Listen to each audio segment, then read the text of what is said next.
Good evening and welcome to the start of the 1986-87 Iron Range Conference hockey action. Eveleth, Virginia, Eveleth Gilbert, Virginia, battling here at the Eveleth Hippodrome. Paul Brinkman along with Dennis Bakatoon, Bill Smolensky on the camera, Dave Olsenstein back in the studio. And Dennis, I can think of no more appropriate way to start our hockey season than with a game between Eveleth Gilbert and the Virginia Blue Devils. The tradition is absolutely tremendous. There's no question, Paul. A young man was trying to scab some time from you, Paul, but we booted him out of here. You know, you look back over the course of history in high school hockey and in rivalries across the state, and I think over the course of time, this one's probably the biggest. I find it hard to believe that there's a bigger one. Certainly the biggest, Dennis, and more importantly, as I said, it's a great way to kick off our 1986-87 schedule. By the way, there's someone not with us tonight. Jim Patsy Thomas Patsy is back at the hospital in Virginia, and we miss him tonight. He couldn't be here, and he takes in every home game here in Eveleth at the Hippodrome. And Patsy, we're wishing you well. We want to have you back here next time we do our broadcast, so get well quick. And you know, it's sorry to see that guy here. It's tradition to be at the games, and he just couldn't make it tonight. That's right. Jim, get well. We'll see you at the next home game, we hope. You know, he probably holds the record for the Hippodrome in attendance for the most home games in a lifetime. Get well, Jim. We'll see you next time around. Thoughts are with you tonight, Pasty. We're getting set for a big hockey game, and the opener for both coaches, new coach Keith Hendrickson for the Virginia Blue Devils, and of course the coaching staff for the Eveleth Gilbert Golden Bears, led by Bill McKenzie, along with Tom Sandvik, Bill McBride, and Bob Pizzelli. We'll return with more of our pregame show tonight, live from the Eveleth Hippodrome, after this 2-minute timeout. Hades TV and Sound Center in Virginia has a huge selection of VCRs and cameras from RCA, Sylvania, Sony, and Fisher. Rent Beta or VHS movies from Hades' superb selection. No membership required. Incredible selection of TVs, including stereo TVs, monitors, and big screens. Top quality home stereos from Fisher and Pioneer. Check out the display of car stereos from Pioneer, Sony, and Clarion. Expert installation available. For 40 years, Hades has backed their sales with their large service department. Knowledgeable salespeople will help you choose the right system for you at Hades. Hoover Construction Company, excavating contractors, is glad to be a sponsor of local sports broadcasts on channels 13 and 25. Hoover Construction does road building, grading and base excavation, and site preparation. Hoover Construction takes an active interest in our local communities, its youth and athletic achievements. Hoover Construction Company on Hoover Road in Virginia, bringing you live local sports on cable channels 13 and 25. Santa's on his way, and he's loaded lots of Lazy Boy recliners on his sleigh. Cordell Furniture has received a truckload of Lazy Boy recliners just in time for the holidays. And for a limited time, Lazy Boys are priced as low as $299. Cordell Furniture has the perfect size and style just right for you. See how your Santa fits in a new Lazy Boy recliner from Cordell Furniture, Highway 53 South, Eveleth, Virginia. Happy holidays from Cordell Furniture, your complete home furnishing center. At Lundgren Motors, quality has been a tradition since 1929. The tradition continues with the sales and service given to you, the customer. Darryl Marsh, Bob Eddy, Greg Arntz, Randy Ilmanen, John Oberstar, or Richie Barber will help you choose from the large inventory of new and used vehicles with on-the-spot financing available. Be a part of the tradition at Lundgren Ford, Lincoln, Mercury, AMC, Jeep, and Renault. Highway 53, Eveleth. Welcome back to the opener of our 1986-87 hockey game. In case you just joined us, Paul Brinkman along with Dennis Bakatoon. And Dennis, you'll be calling a play-by-play tonight. What a way to kick it off. Virginia at Eveleth Gilbert. And of course, we got to say Eveleth Gilbert Golden Bears now with the Gilbert High School merging with Eveleth in the sports programs. I think it's made a difference this season so far. There's no question it has, Paul. You know, years ago when you looked at Eveleth, Virginia being so close to each other and such a great rivalry, and now you've added Gilbert to it, and I think it really intensifies it. It makes more of a community event. You're using 3 communities rather than 2. The only part that's hurting Gilbert this year is only one person off the Gilbert High School team made this high school team here. And, you know, it's hard to say whether they're not good enough or, you know, maybe there's other reasons. But Lonnie Geis is the only player from Gilbert, and it's hard to really figure out why only one did, but I'm sure there's a reason. Dennis, a lot of seniors on that Eveleth-Gilbert roster. For Virginia, the story is plenty of youth, especially in the goaltending position, where we have Chris Heine, only a junior, and according to Coach Keith Hendrickson, who both you and I know, Keith said this kid is going to be something else if he develops into his potential. He's supposed to be a fine goaltender. We had an opportunity to see him on chances last year. There's no question he's going to have to probably hold on the fort for the Devils, because they're not going to get a lot of scoring with the young squad they have, so you're going to have to rely on defense and goaltending, and obviously Heine's going to get tested, and it should start here tonight shortly. A young squad for Virginia and a young coach. New coach Keith Hendrickson, of course. We all remember Keith from those golden years in the early to mid-'70s at Virginia High School. I personally feel he's certainly right up there among the best defensemen ever to come out of Virginia. Oh, there's no question. I had a pleasure of working on the radio in those years, and the team in 74-75 season, I personally, is my favorite Virginia team of all time, with the Jolson, Dave Jolson, Tony Sacchetti, Keith Hendrickson, these fellas, and that, to me, that was maybe the best team that never made it to state. You took the words right out of my mouth. I was going to say maybe the best team that never played in a state tournament, Dennis, and I think you're right. You can make a good argument for it, at least within recent memory, going back to the mid-1960s. Oh, there's no question. They were a tremendous hockey team. The trouble that has always haunted Virginia over the years, when they've had a good team, they've always lost to the team that won the state tournament. When the Carlsons were around in the early 70s and 72, they lost to International Falls down in Duluth, and International Falls goes on to win the state tournament. Virginia later years loses to Grand Rapids. Grand Rapids goes on to win the state tournament. So they always lost. When they did lose, they always lost to the best. Well, we could talk history all night with the traditions here on the Iron Range, but this is 1986 and 87, a new winter season. The slate is clean, and Dennis Bakatun, who is never a man to shirk responsibility, loves to stick his neck out, is going to return in a couple of minutes with his predictions of the finishers this season in the Iron Range Conference. Dennis, after you lay it out for us, I don't even know if people will watch another game. They can just wait for the tournament time because they know where they're going to be. Paul, this will be my third year on these broadcasts, and the first 2 years I'm right on the money, so I anticipate another banner year. Boy, you do stick your neck out. Dennis, we're going to get those predictions from you along with more of our pregame show when we continue live from the Eveleth Hippodrome after this 2-minute timeout. Stop by the new party shop at Ben Franklin, where there's a variety of party supplies for all occasions. Be sure to register your child for the Kids Birthday Club. Make Ben Franklin your Christmas toy town with toys for all ages. Teens will love Wet n Wild makeup and beauty supplies. Something new at Ben Franklin is name-brand shoes at discount prices for children through adult sizes. Ben Franklin also stocks craft supplies, including wood cutouts. Ben Franklin, Northgate Plaza, Virginia, where quality and personal service come first.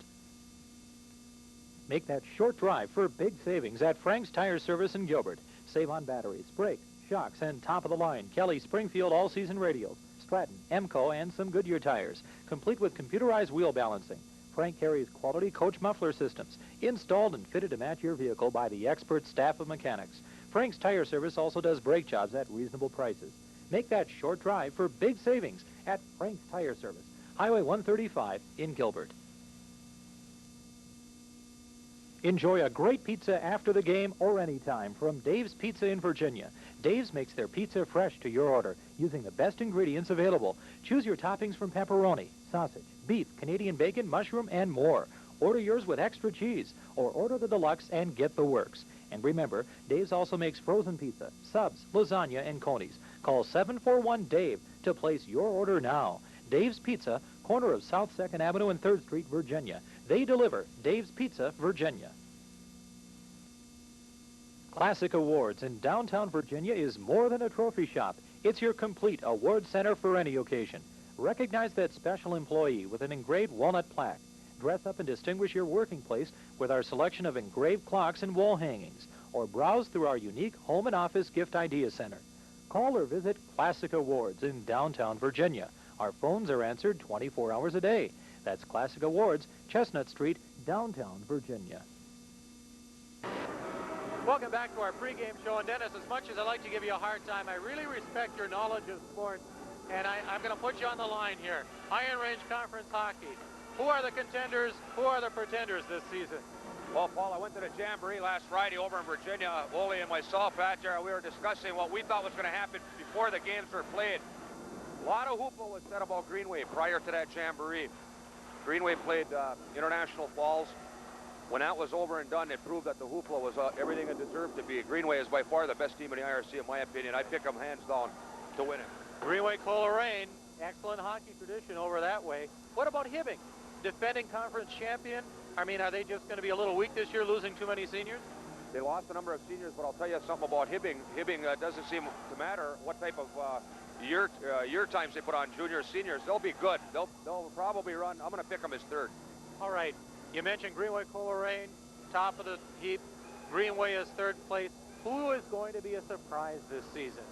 Well, here's the way I'm looking at it, Paul. I'm looking at Greenway to be the favorite. I'm picking Grand Rapids to come in second. I'm picking Hibbing to be third. Falls probably fourth, but that's only because some of the other teams are weak. Falls isn't no bargain either. Surprise team I felt in the Jamboree that impressed me. They played very good. They hustled was Aurora White Lakes, and I look up for some upsets throughout the course of the year. Not good enough to crack the top four, but certainly good enough to come in 5. What about that Grand Rapids team? I hear a lot of good about the Indians in spite of the fact that Greenway Coleraine is the favorite. There's no question. Grand Rapids, I sincerely believe if anybody's going to catch and pass Greenway, that's the only team that can do it. I don't think they can, but you never know. You get a hot goaltender, and Grand Rapids has a rich tradition. Greenway, over the course of the years, just hasn't found that combination of winning a big game. This might be their year. Well, with all respect to Greenway Coleraine, I do have a liking towards Grand Rapids. As you know, Ole Zupis and I know a lot of fellows over that way, the Hernessman boys, to mention a few from Race Sport and Cycle. But some of the Hernessmans and some of the other people we know over there say Grand Rapids about 4 or 5 years ago totally revamped their youth hockey program, and maybe that's part of the reason why they're starting to resurge again to be a conference power. They've been down the last few years. There's no question. Grand Rapids has one of the finest youth programs, not only in this area, but in the whole state. And anytime you have a good building program with the youth, it's going to pay dividends at the end of the season in the high school time. And Grand Rapids certainly will be heard for.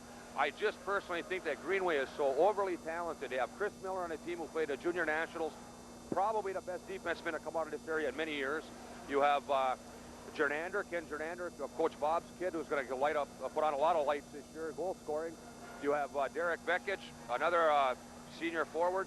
Those three gentlemen, I understand, are all being sought after very heavily by the University of Minnesota, as is Robert Hadia from Mountain Iron. MIB is being looked at to go to the U. People keep saying over the last couple of years that Iron Range hockey is down. I don't buy that. I think it's on the upswing again. Well, let's hope so, Dennis, for the sake of the fans and for the sake of the viewers that are watching with us tonight. A big game on tap. Eveleth, Virginia, or rather, well, yes, it's an Eveleth-Virginia clash, but it's Eveleth-Gilbert entertaining Virginia tonight at the Eveleth Hippodrome. Once again, to recap, Dennis Bakatoon picking Greenway of Coleraine, top of the heap this year in the Iron Range Conference, followed closely by Grand Rapids, Hibbing, International Falls, and watch for the Aurora White Lake Blackhawks to play spoiler maybe somewhere down the road. They're maybe the only team that could catch the Falls. Falls is going to end up fourth only because they're just a little bit better than the rest. And Aurora White Lake's really played well in a Jamboree. I was impressed with them. Dickie Rada and Edward Ice do a nice job over there. And they're in another typical situation on the Iron Range. They're losing numbers over there because of the economy, and yet they're coming out and playing fine hockey. They defeated this Gilbert Golden Bears team in a Jamboree 2-1, and I felt that they could have been 4-1. I really like the cut of Aurora White Lakes that night, and it's been many years since Aurora's had a good hockey team. All right, viewers, if you have an idea as to how you see the finishings in the IRC this year, why don't you drop us a line to Messages in Motion, 902 South 6th Avenue in Virginia. Let us know who you picked to be in the top 3 this season in the Iron Range Conference. We'd like to hear from you. In fact, if you send us a postcard, we'll read your name on the air and mention some of the teams that you look to watch for this year in the IRC. When we return with more of our pregame show, we'll talk more about tonight's matchup between the Golden Bears and the Virginia Blue Devils. That's all coming up for you live from the Eveleth Hippodrome after this timeout. The Range Funeral Home, located in Virginia with chapels in Buell and Hibbing, continues to provide personalized service to meet the needs of the families we serve. Locally owned and operated, the Range Funeral Home has provided dignified, professional service continually to the area since 1911. The Range Funeral Home in Virginia, Buell and Hibbing. The caring and concerned professionals, bringing you local Iron Range sports on cable channels 13 and 25. Mealtime will never be ordinary when you choose your meats from the wide selection at Paul's Italian Market in Eveleth. Paul's offers a complete selection of fresh-cut meats, porchetta, pasta of all kinds, homemade spaghetti sauce, chili, South American, and delicious homemade sausages, Polish, potato and blood sausage, and flavorful Italian sausage. Paul stocks a variety of fresh produce and fresh from the oven breads and bakery. For the right slice of spice that's oh so nice, shop at Paul's Italian Market, 623 Garfield in Eveleth. Call 744-1244. Accidents do happen, and when they do, we're here. We're Queen City Auto Body, and our reputation for professional body work is 15 years strong. We'll take care of that rust. Painting, partial and complete painting, custom painting and striping. Queen City Auto Body does glass work on cars and trucks of any size, and we're familiar with the latest methods and techniques in painting and repair. So see Queen City Auto Body for an estimate on your collision and insurance work. Queen City Auto Body, located just south of Chestnut on 15.5 Avenue West in Virginia's Industrial Park.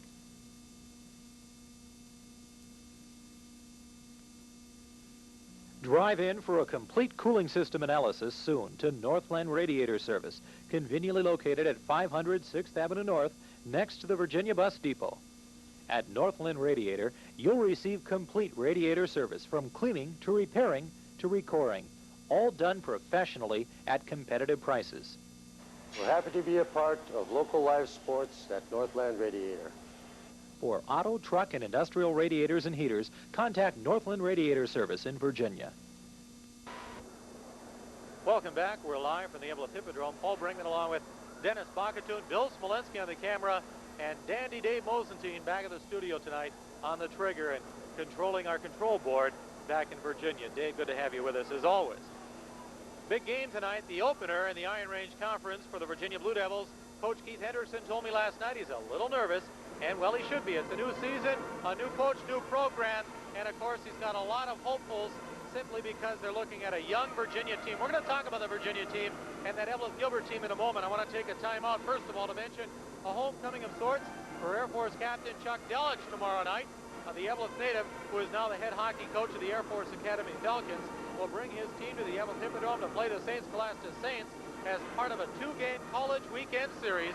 Game time is 7:30 tomorrow night right here at the Eveleth Hippodrome. Dennis, we will not be here live for that broadcast because we encourage people to come on out for that special game. No question. Should be exciting. There's good hockey played right there at that level. And, of course, the people around here, not just in Eveleth, but in the whole area, Iron Range area, remember the name well of Chuck Delich. He could light it up as good as anybody, not only in high school, but when he went to Air Force. If I'm not mistaken, he still holds quite a few of their scoring records. He sure did, and he inherited the coaching reins, by the way, from another Eveleth native, John Matches, who retired from coaching the spring of '85 after 11 successful seasons out at Air Force. So it's a big matchup tomorrow. The Air Force Academy taking on the St. Scholastica team, and we encourage you to come out. We will not be here with our television crews, so come here in person and support Eveleth hockey and enjoy a great game. Dennis, that should be a real good one. It should. You know, Scholastica over the last couple of years had some very good hockey teams, some very good individual players. A couple offhand just from the area. One boy was Oakman from Virginia, had a tryout with the Islanders. Things didn't pan out, but you know, there's a lot of difference between going for St. Scholastica to go to the Big Apple. That's for sure, Dennis. Tonight, though, it's Little Apple here on the hill, Eveleth, Minnesota. We're looking at the Eveleth Gilbert Golden Bears. Dennis, they're 0-2 in the young season with a loss to Aurora Hoyt Lakes. And, well, really that was in Jamboree. And they're really 0-1 with that loss to Hibbing. They played them tough. Hibbing beat Eveleth Gilbert 4-2. But the Golden Bears were ranked in the top 10 of the News Tribune and Herald. Dennis, it's nothing against the Golden Bears, but how do you account for that top 10 ranking? What do they see that maybe some others don't see in the Golden Bears this year? Well, Paul, I'll tell you what I personally think about it, and you know me, I don't pull no punches. I think that part of that ranking had to do with Eveleth, the scribes in Duluth, let's put it this way, anticipated Mark Harpin being on the Eveleth Gilbert team. Problems arose there. Mark is no longer on the squad, and he was one of the better players in the whole area, much less an excellent credit to the hockey team in Eveleth. He was an excellent hockey player, good playmaker, a lot of goals scored. You can't lose a guy like that. It's going to hurt Eveleth Gilbert down the line. You got to think it. All the same, they played Hibbing tough the other night. What is it about Eveleth Gilbert? They do have a lot of seniors, despite the fact that Carpin and a few others are not on the squad. Well, you know, anytime you play Eveleth, you know one thing: you're going to get good coaching out of Bill McKenzie. His kids are going to be ready. They're going to be in shape. They're going to be mentally and physically prepared. And you always, anytime you played Eveleth over the last, as long as I can remember, you know it's hard to score against them. They always have great goaltending. How about the Virginia Blue Devils, Dennis? The new head coach, Keith Hendrickson, out of that great class we talked about 15 minutes ago. We won't embellish that because I'm sure we're going to come back to those stories all season long. But the Virginia Blue Devils, I got to think with a young team like Virginia, is their goalie, only a junior, Chris Heine, one of the better, expected to be one of the best in the conference this year.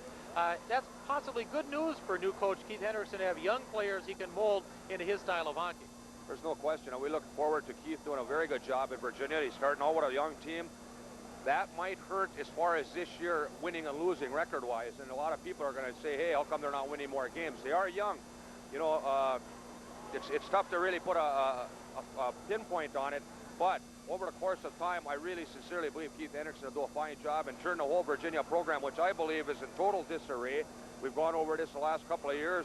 I've argued with people, a number of people, and I'm a firm believer of going back to the house league, and what the argument was we didn't have the numbers. Well, we're going to go on with that argument all year long, which I'm sure we will. I'm a firm believer in the house league, and at the head coach of the high school team, Keith Hendrickson in particular, oversees the program from A to Z, and if you do that, you'll have quality hockey. Dennis, I may be talking out of turn, but let's step in. This is a local area, and we know a lot of the players, and by that I mean in a general sense. I think Keith Hendrickson, or am I wrong? I think he's the supporter of that house league idea. I really haven't had a chance to talk to Keith personally as far as what he feels. I'd like to think that he is.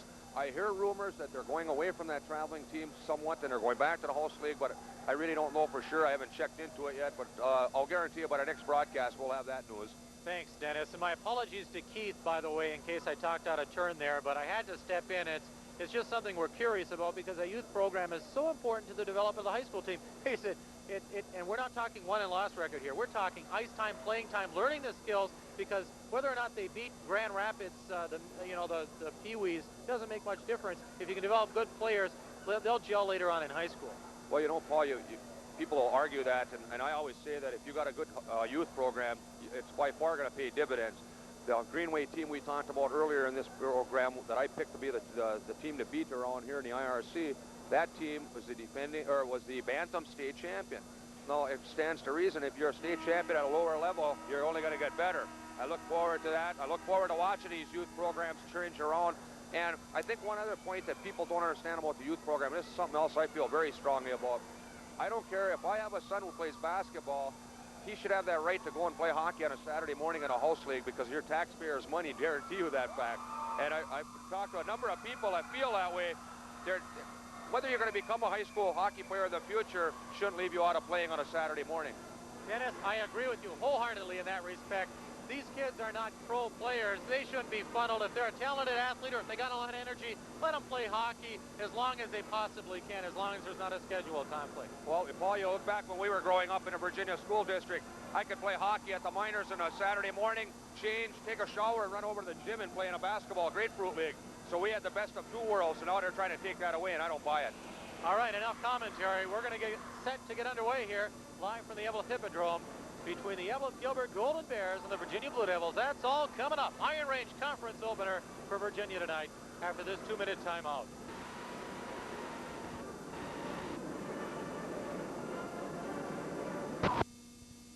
Have your commercial or neon sign done reasonably and professionally by the Iron Range leader, Mesabi Sign Company of Virginia. Established in 1947, Mesabi Sign Company offers a full service from individual design to complete erection. We feature highway signs, vehicle lettering, custom vehicle lettering, and block lettering, in addition to engraving, sandblasting, tree trimming, and maintenance service. Make sure your message is looking good. Contact the professionals at Mesabi Sign Company. Call 749-2628 or visit 116 North 1st Street in Virginia. The Eveleth Pharmacy provides professional prescription service while putting the fun back into shopping. Their Value Right affiliation gives you greater selection and lower prices, and that friendly personal service makes shopping at the Eveleth Pharmacy a real pleasure. You'll also appreciate the many special services, film and photo finishing, surgical supplies for ostomy patients, and their Hallmark card and gift shop. The Eveleth Pharmacy, Louis Muich and staff, the friendly store providing professional prescription service for over 80 years. 324 Grant Avenue in Eveleth. Service with a personal touch. Hi, folks. I'm back up here from Minneapolis. Fred had to take a produce call, so he couldn't be here with me on this commercial. So I'm holding the turkey. Well, it looks like you got a lot of good eating there, Mr. Lurkey. Friends, remember Lurkeys for the turkeys this holiday season. Lurkeys IGA. At the same time, I enjoy visiting with all you folks, and thanks again for your cards and letters about the TV commercials. Thank you so much for your support.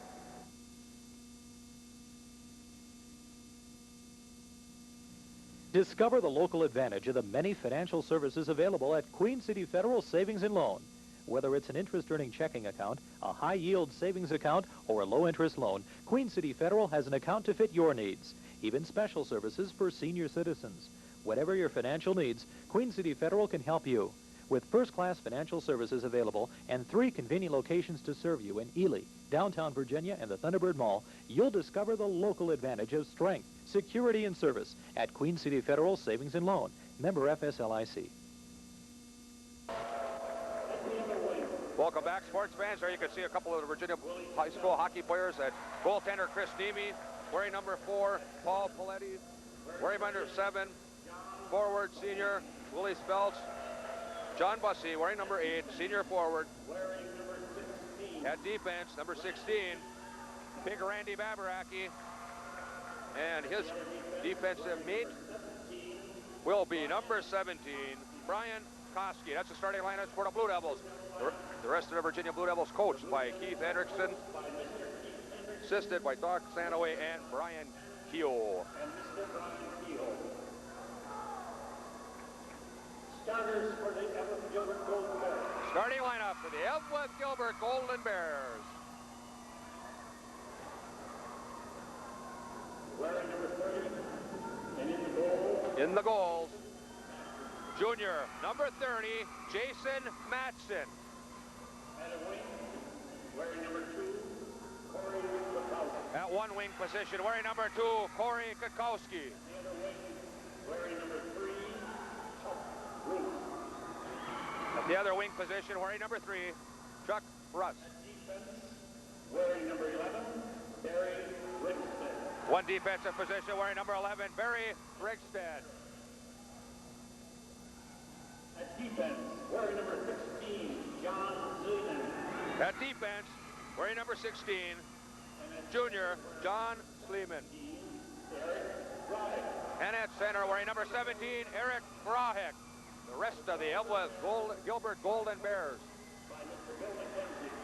Coaches of the Eveleth Gilbert Golden Bears, head coach Bill McKenzie, Bill McBride, Tom Sandvik, and Bob Pizzelli.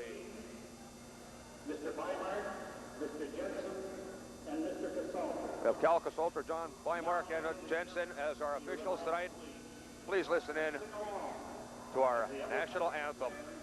Under the direction of Mr. Bill Lovato, plays our national anthem.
There you can hear the roar of the crowd. We're just about ready to kick this one off. Paul, Eveleth Gilbert Golden Bears, Virginia Blue Devils. You put me on the spot with my predictions early. It's time to get a prediction from yourself.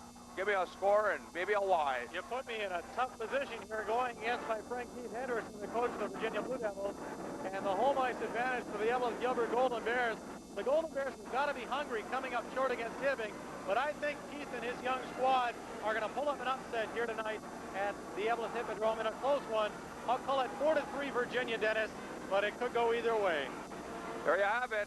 Mr. Brinkman with picks Virginia, and just to counteract that, fans, I'm going to go with the Eveleth Gilbert Golden Bears, and I'm going to pick the identical score, 4-3. Dennis, one matter to clear up here, kind of an accounting as far as our air broadcast goes. No matter how much you plan, and we had all kinds of help from the folks here at the Eveleth Hippodrome. They're always great people. We're going to have to build a platform for our camera. We did not anticipate the simple fact, and we should have, that people are going to be standing up on either wing side. So if there is some action blocked during the evening, we apologize. We're going to do our best to correct it for our next broadcast here at the Hip. Please be patient with us. No question, Paul. Anytime you come to Eveleth and the Gilbert fans, you get treated like royalty. And once again tonight, we've got blessed with those good fans. We're just about ready to kick this one off. Referees checking out the nets, making sure everything's A-OK. We're waiting for the opening face-off. We're kicking off our high school hockey season live from the Hippodrome. The Eveleth Gilbert Golden Bears and the Virginia Blue Devils. Referee Cal Casalter patiently awaiting at the red line to drop the puck and get this one on the move.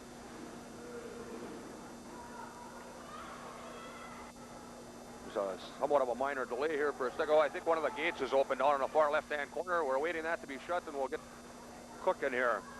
Okay. Referee Casalter just about ready to drop the puck, and we're off and flying in the Hippodrome. Let's play hockey. The Blue Devils, Phelps takes control of it, dumps it right into the Eveleth zone. Quickly back for the Golden Bears is Sleeman. Eveleth, Virginia, just starting. Golden Bears pick it up, get out the center ice, and try to put a move on Babaraki. And they dumped it in. They'll bring that one back. We'll face it off. Virginia got the early face-off ball and immediately dumped it in. I wonder if that's going to set the tone for tonight's game, dump and chase. It may be, Dennis. You notice, though, that Eveleth was able to clear their zone quickly and move the puck to the other end. Unfortunately, it was a little bit long, and so it's going to come back into the Eveleth Gilbert end. Let's see if that style of hockey holds through to Virginia tonight, as they're going to try early to put pressure on the Eveleth Gilbert Golden Bears on their home ice. Okay, Virginia facing off just to the left of goaltender Matson, but Gilbert was able to pick the puck. Here comes a quick shot there. That goes just wide. Nice drive taken there by the Blue Devils, Koski. Virginia, Bussy with it, behind the net. Bussy, Paletti, Speltz on the front line. Bussy tried to pull right in front of the net and lost it on the back part of the net. It looks like Eveleth Gilbert will be able to break out of their zone. A centering pass. Oh, almost a potential breakaway there, Paul. Kukowski, it just bounced over his stick, or he could have been on the move. If that didn't move over Kukowski's stick, that could have been a goal, Dennis. A break for Virginia. Now they're going to move the puck downward. Blue Devils trying to get the puck out of their own zone. Unable to. Eveleth Gilbert holds it in, takes a quick shot. That's knocked down by Babaraki in front. Here's another quick shot. Whistler and Chris Heine with the big glove save. Paul, it looked pretty, but I think that one was going way over the net. Would have gone over the net, Dennis, but Heine wanted to just make sure he had it in the glove. Also, maybe to stop play a little bit. Virginia appeared a little mixed up on defense. Eveleth was starting to set up, and Heine said, let's slow this game down, get a face-off. Face-off to the left of goaltender Chris Heine. As we have a couple of line changes, we'll try to pick them up as we see them. It's a little difficult to read these programs, Paul. They're a little small for these old eyes, but we'll do the best we can.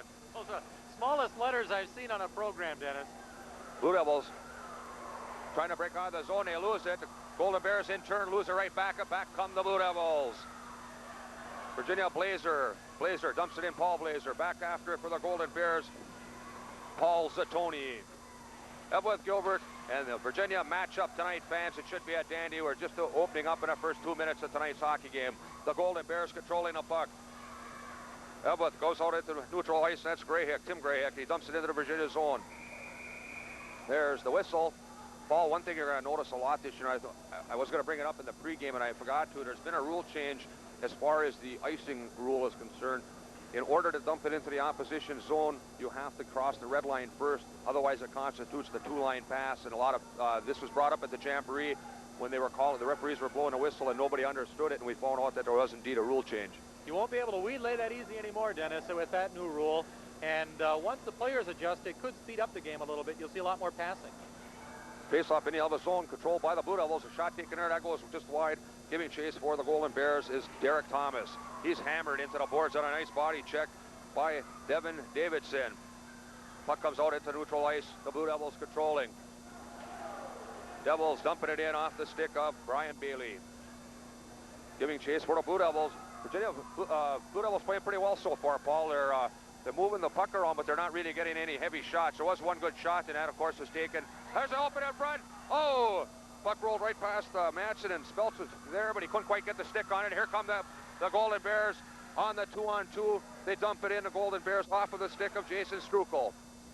Jason Strukel is the fellow who cleared that puck out of the zone to begin with, too. So credit Strukel for the Golden Bears with a great play. Dennis, you mentioned Virginia with a little bit of domination early.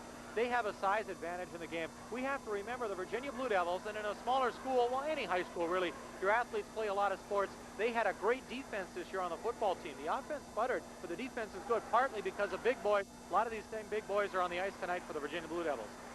Paul, when you mentioned the height size, there's a quick shot, glove by Heine, and help blow the whistle. They'll face it off to the left, the goaltender, Chris Heine. I'll tell you a cute story what a coach told me one time. When I was on the radio and we were doing a hockey game, and I asked the head coach, I won't tell who because I might embarrass him. I said, Coach, the other team's way bigger than you are. He said, I know that, but he said, let's not forget a fly can get around faster than an elephant. That's one way to battle it. And Eveleth Gilbert has been known for years, Dennis, to win, even though they are not the physically dominating team. Year in and year out, the Eveleth Golden Bears and now the Eveleth Gilbert Golden Bears are known for speed and quickness. In hockey, quickness can be everything. You don't need the size necessarily if you can play a good finesse and passing game. They're going to call that a hand pass on the Blue Devils. They're going to bring it back, face it off to the right of goaltender Chris Heine. We're at the 12-19 mark of the first period. No score. Eveleth Gilbert, Golden Bears, and the Virginia Blue Devils. One of the great rivalries in the history of hockey in Minnesota, in my opinion. This is a great way to kick off the season, Dennis, watching these two teams play here at the Hippodrome. There's the Blue Devils, Pletty, Paul Pletty. It's over in the far corner to the left of goaltender Heine. Bussey comes in. There's a scramble. There's four guys over there. Virginia apparently was trying to pin it up against the boards. Eveleth would have no part of it. Eveleth Gilbert would have no part of it. No, Eveleth seems to have switched the momentum, Paul. Virginia having a very hard time getting the puck out of their own zone. The Blue Devils just can't clear it, Dennis. And credit the Golden Bears with really tying up the puck. They aren't making really any plays. They're just keeping it in the zone. Here's a breakout. Paul, the only reason that one came out was there was a quick shot taken from the point by Lyle Johnson, and it went wide of the goaltender, Heine, and it came around on the boards, and that's the only reason the puck came out of the Virginia zone. Virginia didn't do nothing to get it out. Eveleth did it. Gilbert did it themselves. The Blue Devils, quick shot taken there by Paletti. That goes wide. Golden Bears and the Blue Devils locked up in what we anticipate to be an excellent hockey game tonight. Golden Bears trying to break out. Coming out into neutral ice for the Golden Bears is Tim Grahek. Grahek dumps it into the Virginia zone on goal. Chris Heine steers it aside to his left. Heavy collision over the far left-hand corner. And now they're going to blow the whistle. I believe they lost sight of the puck, and they'll face it off to the left of goaltender Heine. Dennis, it's exciting to see some of the younger players for the Virginia Blue Devils. I noticed in that particular exchange, Paul Blazer came in when one of his other teammates came into the bench, and he went right after the puck. He maybe should have chosen another lane. It ended up working. Only a sophomore. Credit Blazer with a lot of hustle. He's centering the puck right now for Virginia. Golden Bears tried to get a quick shot off, and that was knocked up into the hands of defenseman Brian Koskian. They're going to blow that one dead. It was a hand pass, and they'll face it off to the left of goaltender Chris Heine of the Virginia Blue Devils. Quick shot taken there by the Golden Bears. Didn't get much on it. Another one that was knocked down nicely by Koski, and back comes Edstrom. Edstrom with a nice lead pass to the Blue Devils onto the stick of Darren Cobb. Cobb brings it into the Golden Bears zone. He's run heavily into the boards. The Golden Bears and the Blue Devils. Blue Devils centering pass. Nobody home. Comes back to the point. Fabraki winds up. Lets it fly. Nice save there by goaltender Madsen. Paul, I lost sight of that for a minute. I thought it was going to go between his legs. Those are the kind that do, Dennis. They have a tendency to dribble on down through the legs. The goalie just can't close up the legs quick enough. That time, Madsen did the job. Fabraki with a nice shot. He had to really reach to get to the puck in the first place, but Madsen comes up with a quick save. And we're seeing balance both ways, Dennis. Neither team really taking command on the ice here early. And I think that's what we expected, a balanced hockey game tonight between two fairly evenly matched teams from what we know. Paul, it's going to sound like we've said this one before. There's a quick shot taken there by the Blue Devils. Nice save by Madsen off the stick of Lucic. That was a nice quick shot right off the face-off. Here the Blue Devils again. Oh, they couldn't quite get the shot off. And Gilbert is able to dump it into the middle of the zone, where it's stolen there by the Golden Bears. Golden Bears centering pass. Oh, it's set right in the crease. Heine kicks it to the left side. Ball a little sloppy there on both ends of the play. Gilbert just dodged the bullet, and they come down the other end, and Virginia dodged one. Dennis, we see how a lot of the scores may be scored tonight just on mistakes. Here come the Golden Bears on a 2-on-1 shot. Oh, big save, Heine. Nice individual play there by the Golden Bears. Strukel, he walked right in and whistled one, and a big save by Chris Heine. Heine came up with a beauty that time with his stick side. And the Eveleth Gilbert Golden Bears are again keeping that puck in the Virginia end. They are really a tenacious offense. Blue Devils scrambling to try to get the puck out of at least into neutral zone. That's Davidson. He loses it. Finally, the Blue Devils dump it out into neutral zone and now back into the Golden Bears zone, and that was off the stick of Chad Pajari. Quick line change for the Blue Devils. Here come the Golden Bears. Paul, if you notice right there, that was a cute little give and go, and it just didn't quite work for the Golden Bears, or he could have cut right through that lane. A nice little play. Back comes Speltz for the Blue Devils. He tried to center it over to Paletti. Went too far. Back to pick it up for the Golden Bears is Lehman. Oh, quick centering shot taken there by Paletti. That goes just wide. Puck goes high into the air, and that one's going to be blown dead. It hit the rafters.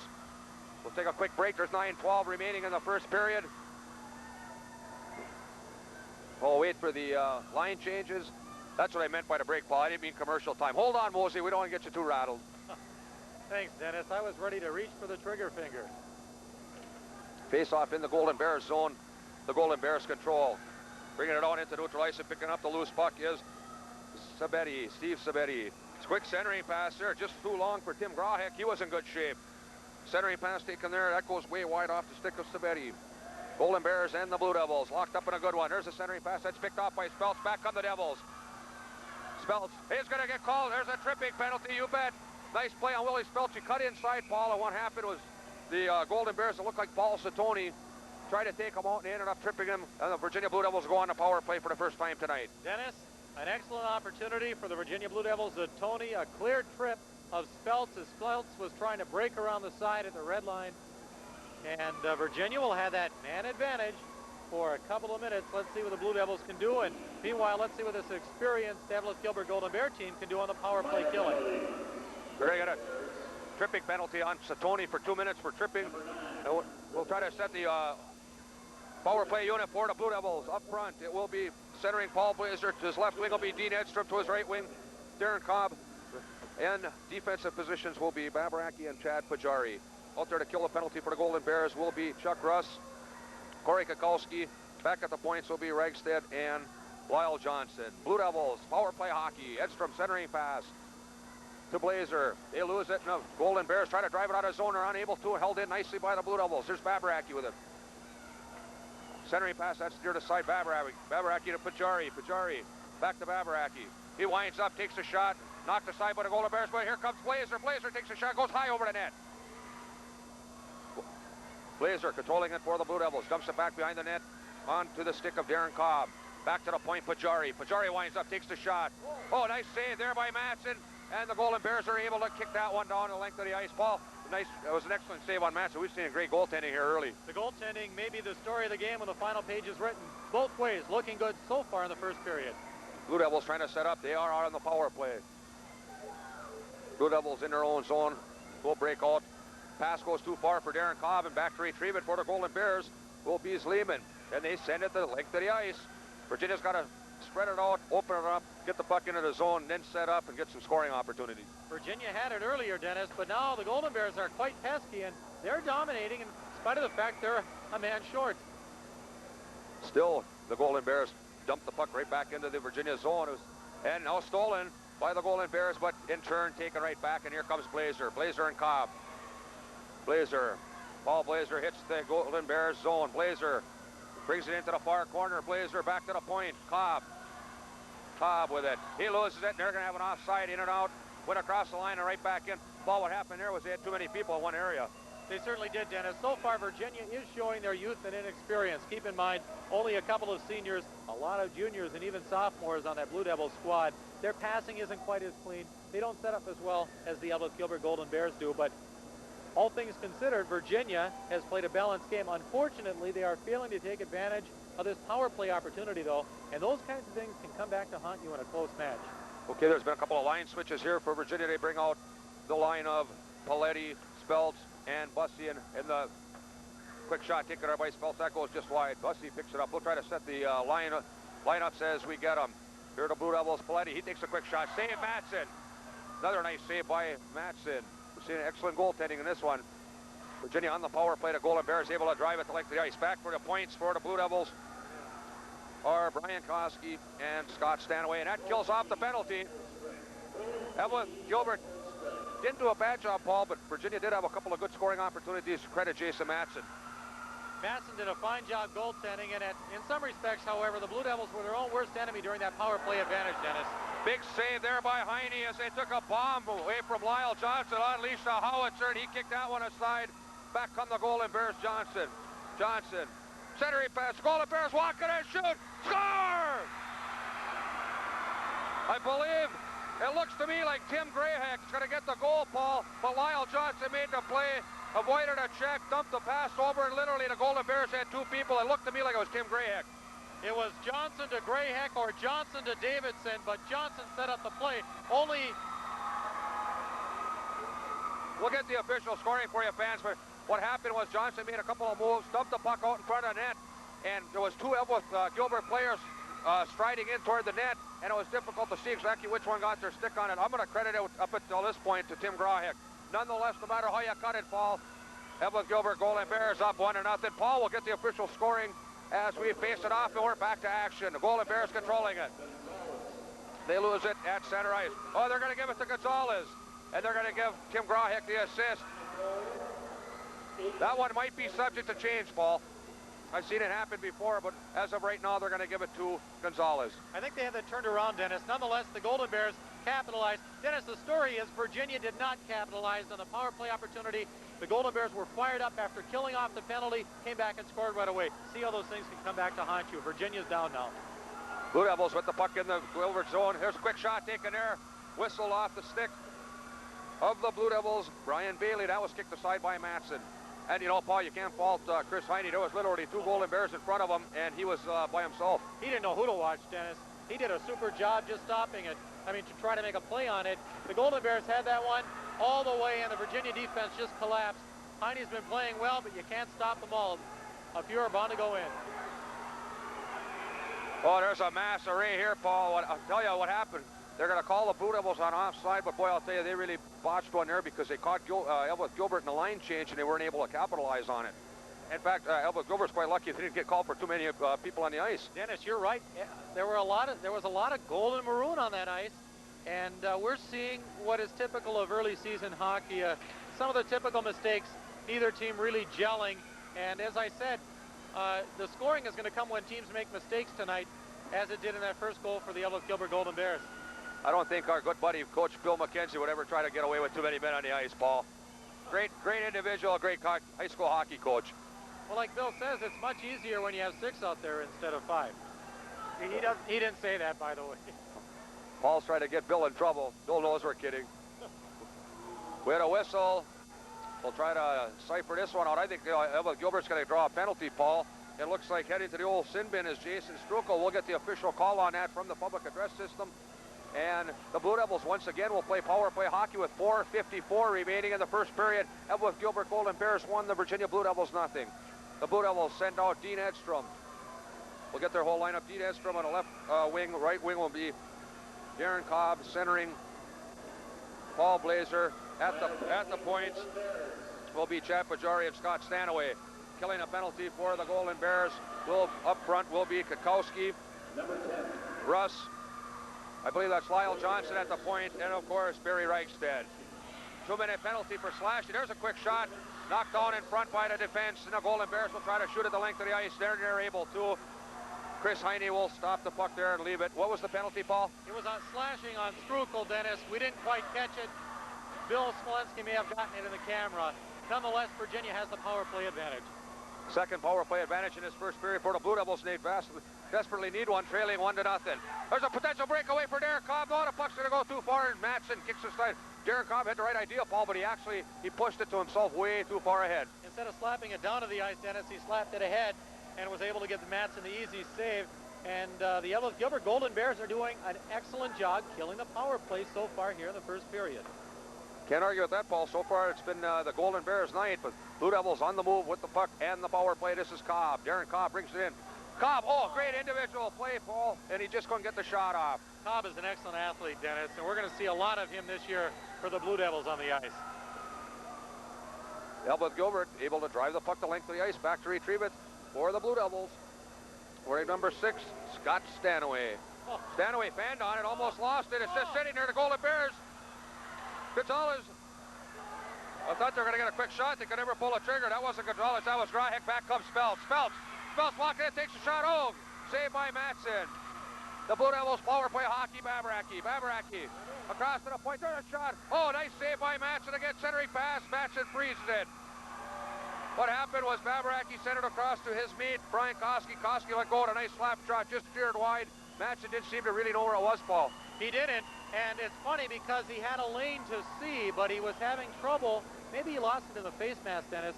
And credit the Virginia attack. At least they were able to get a couple of nice shots off in that goalie nightmare area, the low shots. They tend to go in easier than those high shots. But Matson so far is the secret for the Eveleth Gilbert Golden Bears, doing a great job in the nets, and part of the reason why they've been able to kill these 2 penalties so far in the first period.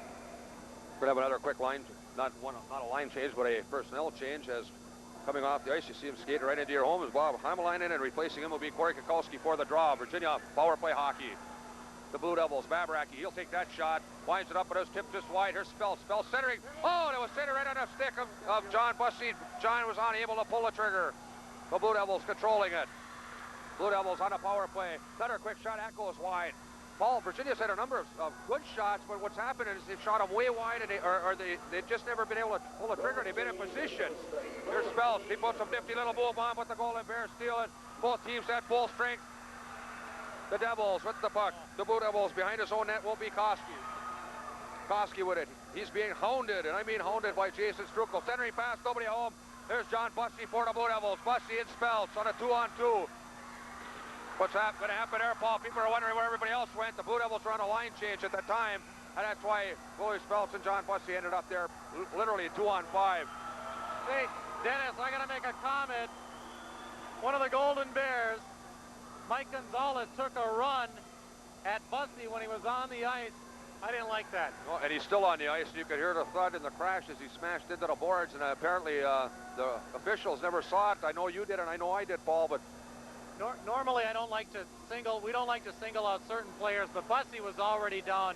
I don't think that was a good move on the part of Gonzalez. You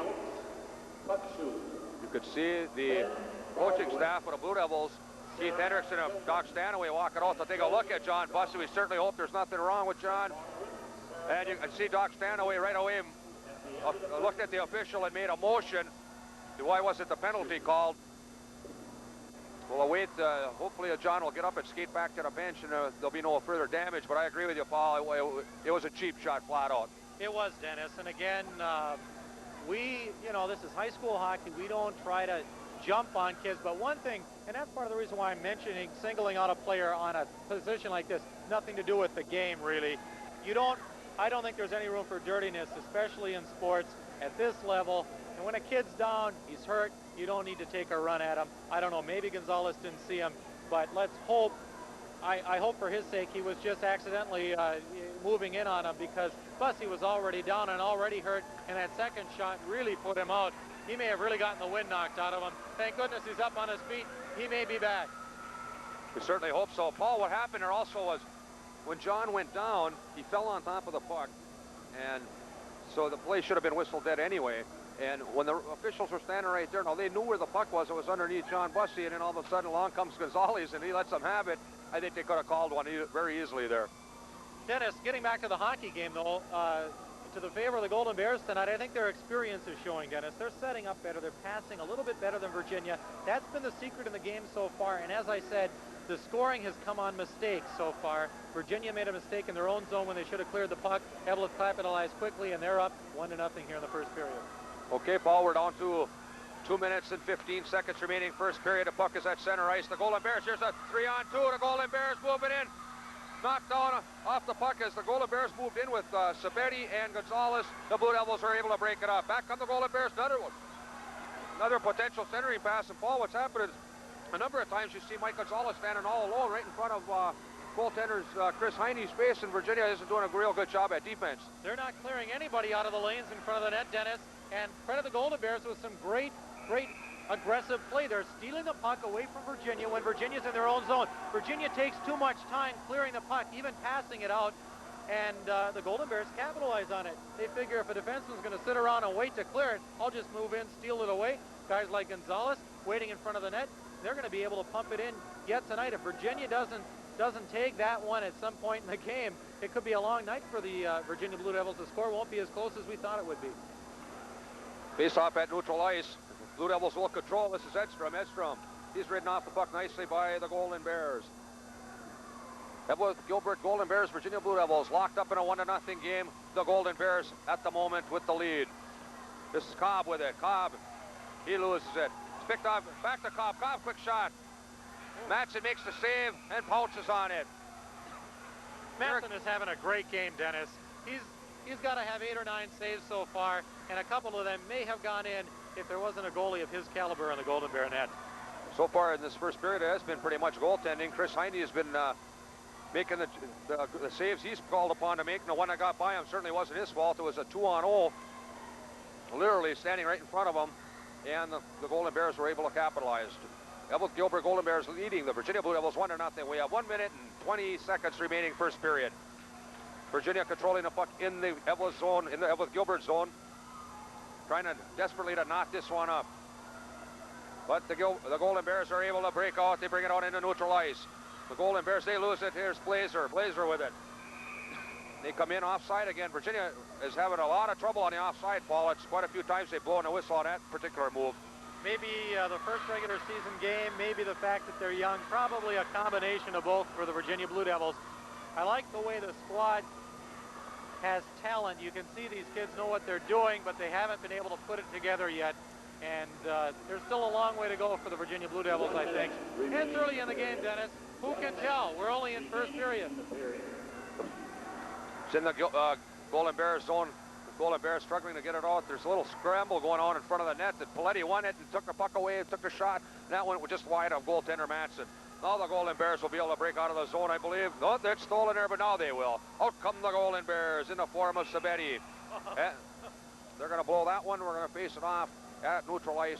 39 seconds remaining first period. Paul Zatoni, he was in a place we all wish we could play on the other side of the blue line, Dennis, but you can't take a pass there and not get whistled for offside. I think Paul was moving a little early. He was in position early on, but his momentum carried him across the blue line. Speltz for the Blue Devils dumps it into the Golden Bears zone. Giving chases. John Bussey. It's good to see John is back on the ice, Paul. That's good news, of course, for the Blue Devils fans. Must have been his win that got knocked out of him, Dennis, because he's back on the ice. Like you say, good news for the sport, good news for Virginia. Golden Bears bringing it into the Blue Devils zone. They're going to be whistled for another offside. We have 20 seconds remaining first period. Eveleth Gilbert Golden Bears 1, the Virginia Blue Devils nothing. Pretty much the kind of hockey game we anticipated, Paul. I think so, Dennis, with a slight edge, in spite of the fact I went early with Virginia, an edge to the Eveleth Gilbert Golden Bears. They are showing their experience. They are showing their top 10 ranking, and generally their passing game is better, and they're taking the puck away from Virginia. Let's see what happens in period number 2 as we wind down period 1. Here come the Golden Bears. We're winding down this period. The Blue Devils would like to get out of this one, trailing only 1-0. Puck is in the Virginia zone. The Golden Bears desperately trying to get another shot. There's Johnson. That's right on goal. Heine kicks that one aside. Paul, you can see that if Eveleth Gilbert is able to get the puck out to the point, Lyle Johnson's got to let go, and he's got a booming shot. Could spell disaster before this one's over. It certainly could, Dennis. Virginia's got their work cut out for them, especially on defense. I like the way their offense is set up. Apparently a good coaching strategy from Hendrickson, Stanaway, and Kehoe. But the defense for Virginia, defense is always the toughest thing to play. It takes the experience, because on offense you can get aggressive. On defense, you got to watch when to pull back, when to pour it on. And that's where Virginia's going to have to clean up their game in the second period to get back into this one. Otherwise, Eveleth Gilbert is going to control in the second period as they did in the first. Paul, in the first period, a lot of our fans may have heard it over the PA system, but if they didn't, we'll pass that along to you. Jason Matson, goaltender of the Eveleth Gilbert Golden Bears, had 9 saves. Chris Heine, goaltender for the Virginia Blue Devils, had 5. So Virginia did get some offense, just unable to put one home. A lot of offense for the Virginia Blue Devils. We can't underestimate the contribution from junior goalie Matson for the Golden Bears, who did an excellent job not only making the 9 saves. Remember, though, at least 4 or 5 of those saves were on 2 Virginia power plays. Virginia never scored. Really the story in the first period. Okay, for Bill and Paul and myself, we're going to head back to the studio for some commercials from a couple of minutes from Now this one. If you're already tired of winter, here's a great gift to give yourself this holiday season. Jump in the car and travel to Texas. Hop a plane and fly to Florida, or cruise the ports of call along the sunny Caribbean. Pick your destination, set the date, and visit the folks at Dawson Carefree Travel in downtown Virginia. They can help you plan a relaxing winter vacation in summer-like sun. Call or visit Dawson Carefree Travel and give yourself the gift of a warm destination vacation this winter. Let Dawson Travel wrap up your travel plans. H.G. Harvey Constructors, a homegrown construction firm, is proud to sponsor live local sports programming. Employing local people and serving the Iron Range in northeastern Minnesota, H.G. Harvey Constructors does all kinds of work, including construction, design, and development, commercial and residential. And H.G. Harvey Constructors builds Star Metal buildings, the all-metal pre-engineered buildings that serve industry as well as private individuals. H.G. Harvey Constructors, general contractors and authorized builder of Star Metal buildings. Over 25 years strong, H.G. Harvey Constructors in Eveleth. Windfall Studio in Eveleth is your home on the range for wildlife art, fine art, and custom framing. Windfall Studio has a wide selection of limited edition wildlife prints, posters, and other prints by artists such as Cuba, Thrasher, P. Buckley Moss, and original paintings by Terry Palm. Windfall Studio does custom framing and all kinds of specialty work, and we guarantee our work. For wildlife art, fine art, and custom framing, visit Windfall Studio in the Granted Jones Building, downtown Eveleth. Open Monday through Saturday, 10 till 5, and by special appointment. Dr. Patrick Dolan, practicing general surgery and general medicine at the Northland Office Center in Virginia, is pleased to be a part of these local sports telecasts. Dr. Dolan and his staff are proud to be a part of our local community. Practicing general surgery and general medicine, Dr. Dolan's office hours are 9 a.m. to 5 p.m., Monday through Friday. Call 741-1031 for an appointment. Dr. Patrick Dolan, Surgical Associates, Northland Office Center, 307 South 1st Street, Virginia. Welcome back, sports fans, to the Eveleth Hippodrome, where tonight we're featuring the Eveleth Gilbert Golden Bears and the Virginia Blue Devils in high school hockey. After one period, it's the Eveleth Gilbert Golden Bears 1, the Virginia Blue Devils nothing. On the ice at the present time, if I'm not mistaken, Paul, it's the Elks Club sponsoring some sort of a shootout. Some sort of a shootout, and I wish we had the name of one of the young fellas. He made the goal. He hit that little slot in the puck shoot category there, just in that goalie's stick, and I don't know what he wins, but he hit it. Congratulations to the young fellow, whoever he was. Another good goal scorer coming up in the young ranks of the Eveleth Gilbert Golden Bears. Paul, first period, why don't you run down the scoring recap and the saves, and you and I will discuss what exactly happened in that period. Okay, Dennis. Scoring in the period, only one goal scored by the Eveleth Gilbert Golden Bears. Virginia made a mistake on defense, something they had trouble with all the first period, and this mistake cost them a goal. The Eveleth Gilbert Golden Bears stole the puck away. We believe it was Gonzalez, but they're crediting Grahek with the assist. Stole the puck, passed to Gonzalez, and Gonzalez scored the goal at 8:43 of the first period. Couple of penalties for the Eveleth Gilbert Golden Bears. Zatoni went out for 2 minutes for tripping at 7:15, and Strukel went out at 10:06 for slashing. But that is also a quieter story, Dennis, that we may forget at the end of the game. Virginia had 2 power play advantage opportunities in the first period, unable to score. 9 saves for Matson for Eveleth, 5 saves for Heine in Virginia. And I believe Eveleth Gilbert controlled the game overall. Their passing was a little cleaner. They showed their senior experience. Bright spot for Virginia, offense. They're aggressive. They're even good at times in their own zone, although their shooting could improve a little bit. On defense, that's where Virginia needs to improve, and I'm sure Coach Keith Hendrickson is telling his players that right now in the locker room. No question, Paul. It was an exciting first period of hockey. Blue Devils on the 2 power plays, and you hit a very good point there, Paul. When you got those power play advantages, boy, you sure got to take advantage of it. And Virginia was unable to do that. As soon as the second one was completed, the penalty time was served. Eveleth Gilbert hops on the ice, bang, they ran right down and scored. Dennis, and I'm glad you brought that up again. At the risk of, listen, I'm not out on the ice, and at the risk of sounding a little bit foolish, it's not like trying to hit the broadside of a barn. I mean, a power play, you only have that one-man advantage. But it's the one advantage in a close game like we expected tonight's to be, and it's looking to be that way. In a close game, those little advantages are the ones that can make or break the game. Virginia failed on 2 power plays, and I believe in the long run, that kind of problem could be the story in the game tonight, especially if we talk about a 1-goal difference. It is pretty much the type of game we anticipated, fans. We anticipated, because of the youth on the Blue Devils, we don't anticipate a lot of scoring from them. We expect good defense, good goaltending, and I think with Eveleth Gilbert Golden Bears, they have the same situation.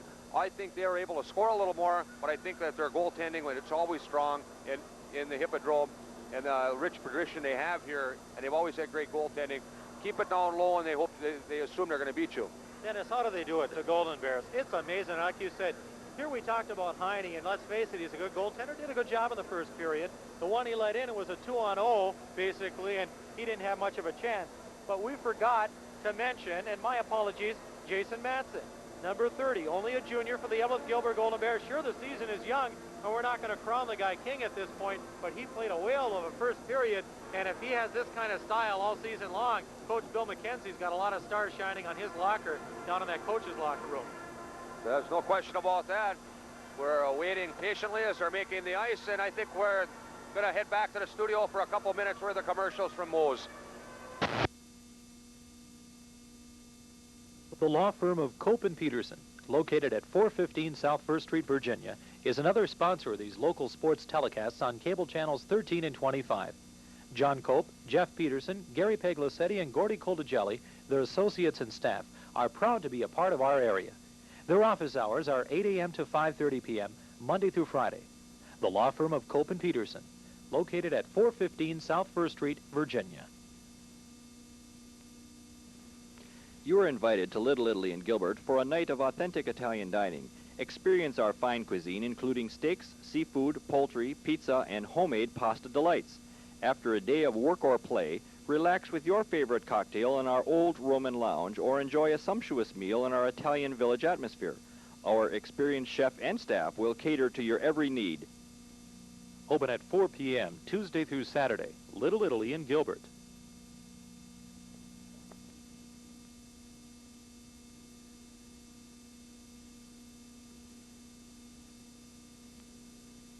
You win big with the Matheson Tire Team in Virginia. Matheson stocks the best tires on the road today, including the AmeriClassic Steel Radial from General Tire. It may be the best family tire in the world today. The Matheson Tire Team will take care of all of your wheel balancing and alignment, and they install mufflers and do brake work. Matheson's also carries Michelin and B.F. Goodrich tires that will keep you in the game no matter how tough the going gets. We're the Matheson Tire Team, 617 6th Avenue North in Virginia. Now is the time to buy that new VCR at Citronics TV Audio in Virginia. We're rolling back the prices on our 1987 line of high-quality Quasar VCRs. Prices may never be lower again. Prices start at just $298 for an 11-function wireless remote Quasar VCR. See Jim at Citronics for your best buy. And remember, we do service what we sell here at Citronics. Citronics TV Audio, across from the Northgate Plaza, Virginia. 90 days, the same as cash. Welcome back, sports fans, to the Hippodrome, and there you see a live shot, or it's almost live shot, of sports editor Ron Hegstrom for the Mesabi Daily News, and legendary, in his own mind, basketball coach of the girls, Eveleth Gilbert girls team, Rich Moore, good friends of ours. Definitely great guys, both of them. And of course, Ron Hagstrom is a sometimes guest here on our broadcast. Rich Moore, always a great guy. We enjoy some of the times we've enjoyed his company off the broadcast, Dennis, but that's another story. Tonight, we're talking hockey action. We're here in Eveleth, and it reminds you of the girls basketball team that Coach Rich Moore is coaching this year.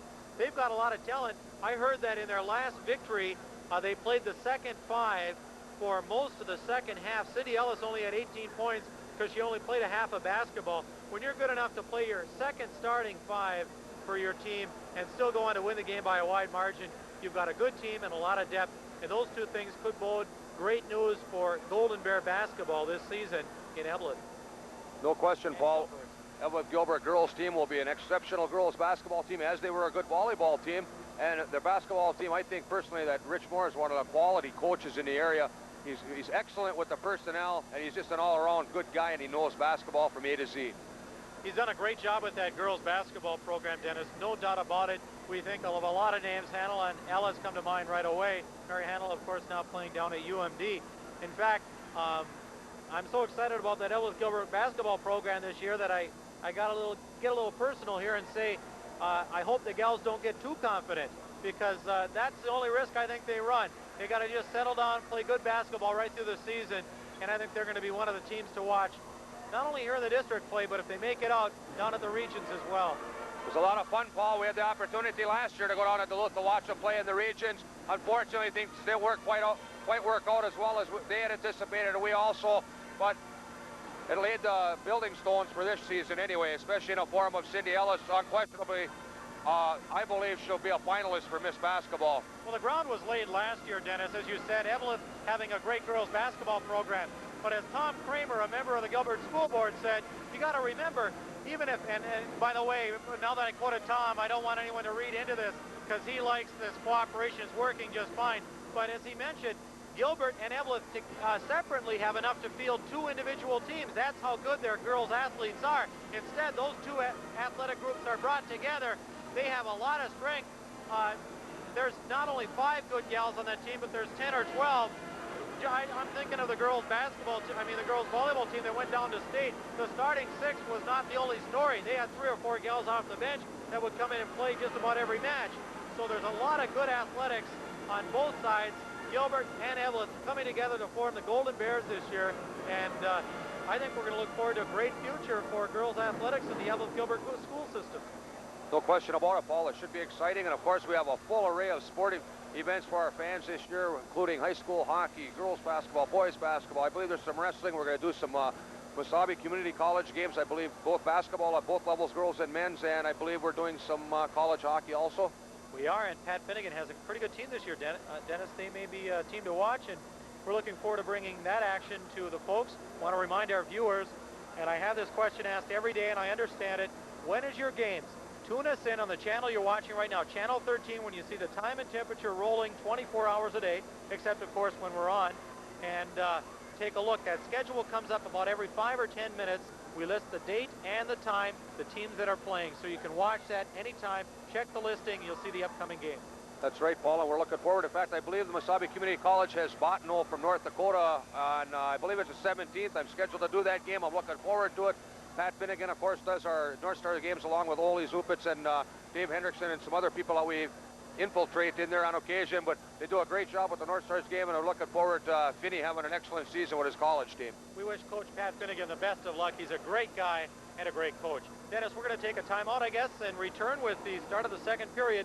The score from the Eveleth Hippodrome, the Golden Bears with the lead. 1-0 over the Virginia Blue Devils. Stay tuned for the second period coming up in 2 minutes. Holidays are a time for entertaining. Call Jim's DuraClean at 741-2435 and let them put that magic cleaning touch to work on your carpeting, drapes, and furniture. Jim's DuraClean will go to work with their effective foam absorption cleaning system. Foam absorption cleaning dries quicker with no residue to protect against resoiling and prevents shrinking or mildew.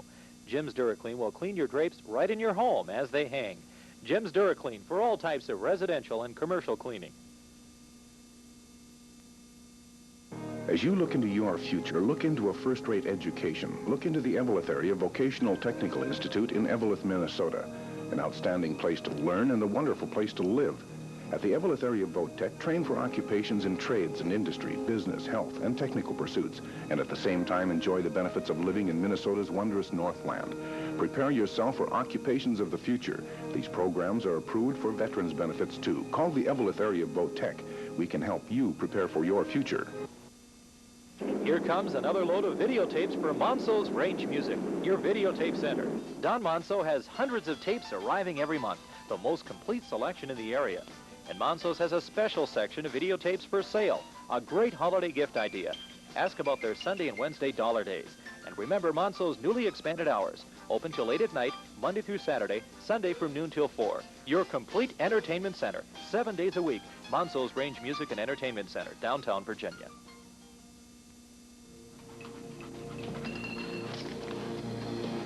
So how's the future, Doctor? What I make? I might make medical school by the year 1999. We'll work with you. I don't think it'll take that long. And what, I got a rich uncle or something? We'll do our best. Nope. Just a good bank. Norwest came through. We know the way. We are Norwest. Welcome back, sports fans. You can hear the fight song being played in the background. We hope as the Virginia Blue Devils and the Eveleth Gilbert Golden Bears hit the ice live from the Hippodrome in Eveleth. First period, it was 1-0. Eveleth Gilbert with the lead. Paul, Keith Hendrickson, rookie coach, his maiden voyage now. The first period is over. I think the nervousness is probably gone at this point. I would have to say that he'd have to be pretty proud of his kids in the first period. They're losing 1-0, but in my opinion, they outplayed Eveleth Gilbert in the first period. Not by much, but they did outplay them. Dennis, Virginia was really chasing the puck, doing a better job than the Eveleth Gilbert Golden Bears. They were also setting up on offense and having trouble with that goaltending of Jason Matson for the Golden Bears. So Virginia, in football, they call it ball hawking, but in this game, I guess you got to call it, they're coming after the puck, but they aren't, as you say, they aren't finishing. Virginia is not finishing. That's what the Golden Bears have been doing better. Also, the Golden Bears are taking advantage of Virginia's slowness, for lack of a better term, of clearing their own zone. Virginia gets that puck in their own zone, and they wait for a while. I don't know what they're waiting for, and by the time they look around, one of the Golden Bears has stolen the puck away, and they're back on offense. And you can't let that happen too many times. In fact, you know, in some respects, even though Virginia played so well in the first period, they're lucky it's only 1-0 because they lost a lot of pucks in their own zone. It has been an entertaining first period, and just about everything you'd want to see it happen. We had one goal scored by the Golden Bears. They lead 1-0. We're awaiting the coaches to get off the ice as they're crossing over to Virginia staff, Doc Stanaway and Keith Hendrickson. Paul, I would guess that in his rookie game that Keith Hendrickson had some butterflies, and understandably so, but getting back to it once again, I think he'd have to be pretty pleased with the play in the first period, and I believe that the nervousness is gone, and I look for a real excellent period out of the Blue Devils in this second period. Dennis, new coach Keith Hendrickson, along with able assistants Doc Stanaway and Brian Kehoe, both a couple of fine fellas, by the way, have nothing to be ashamed of. Virginia looks well coached. You can tell they've been working with these fellas. They're a young team, a lot of juniors, plenty of sophomores on the team as well.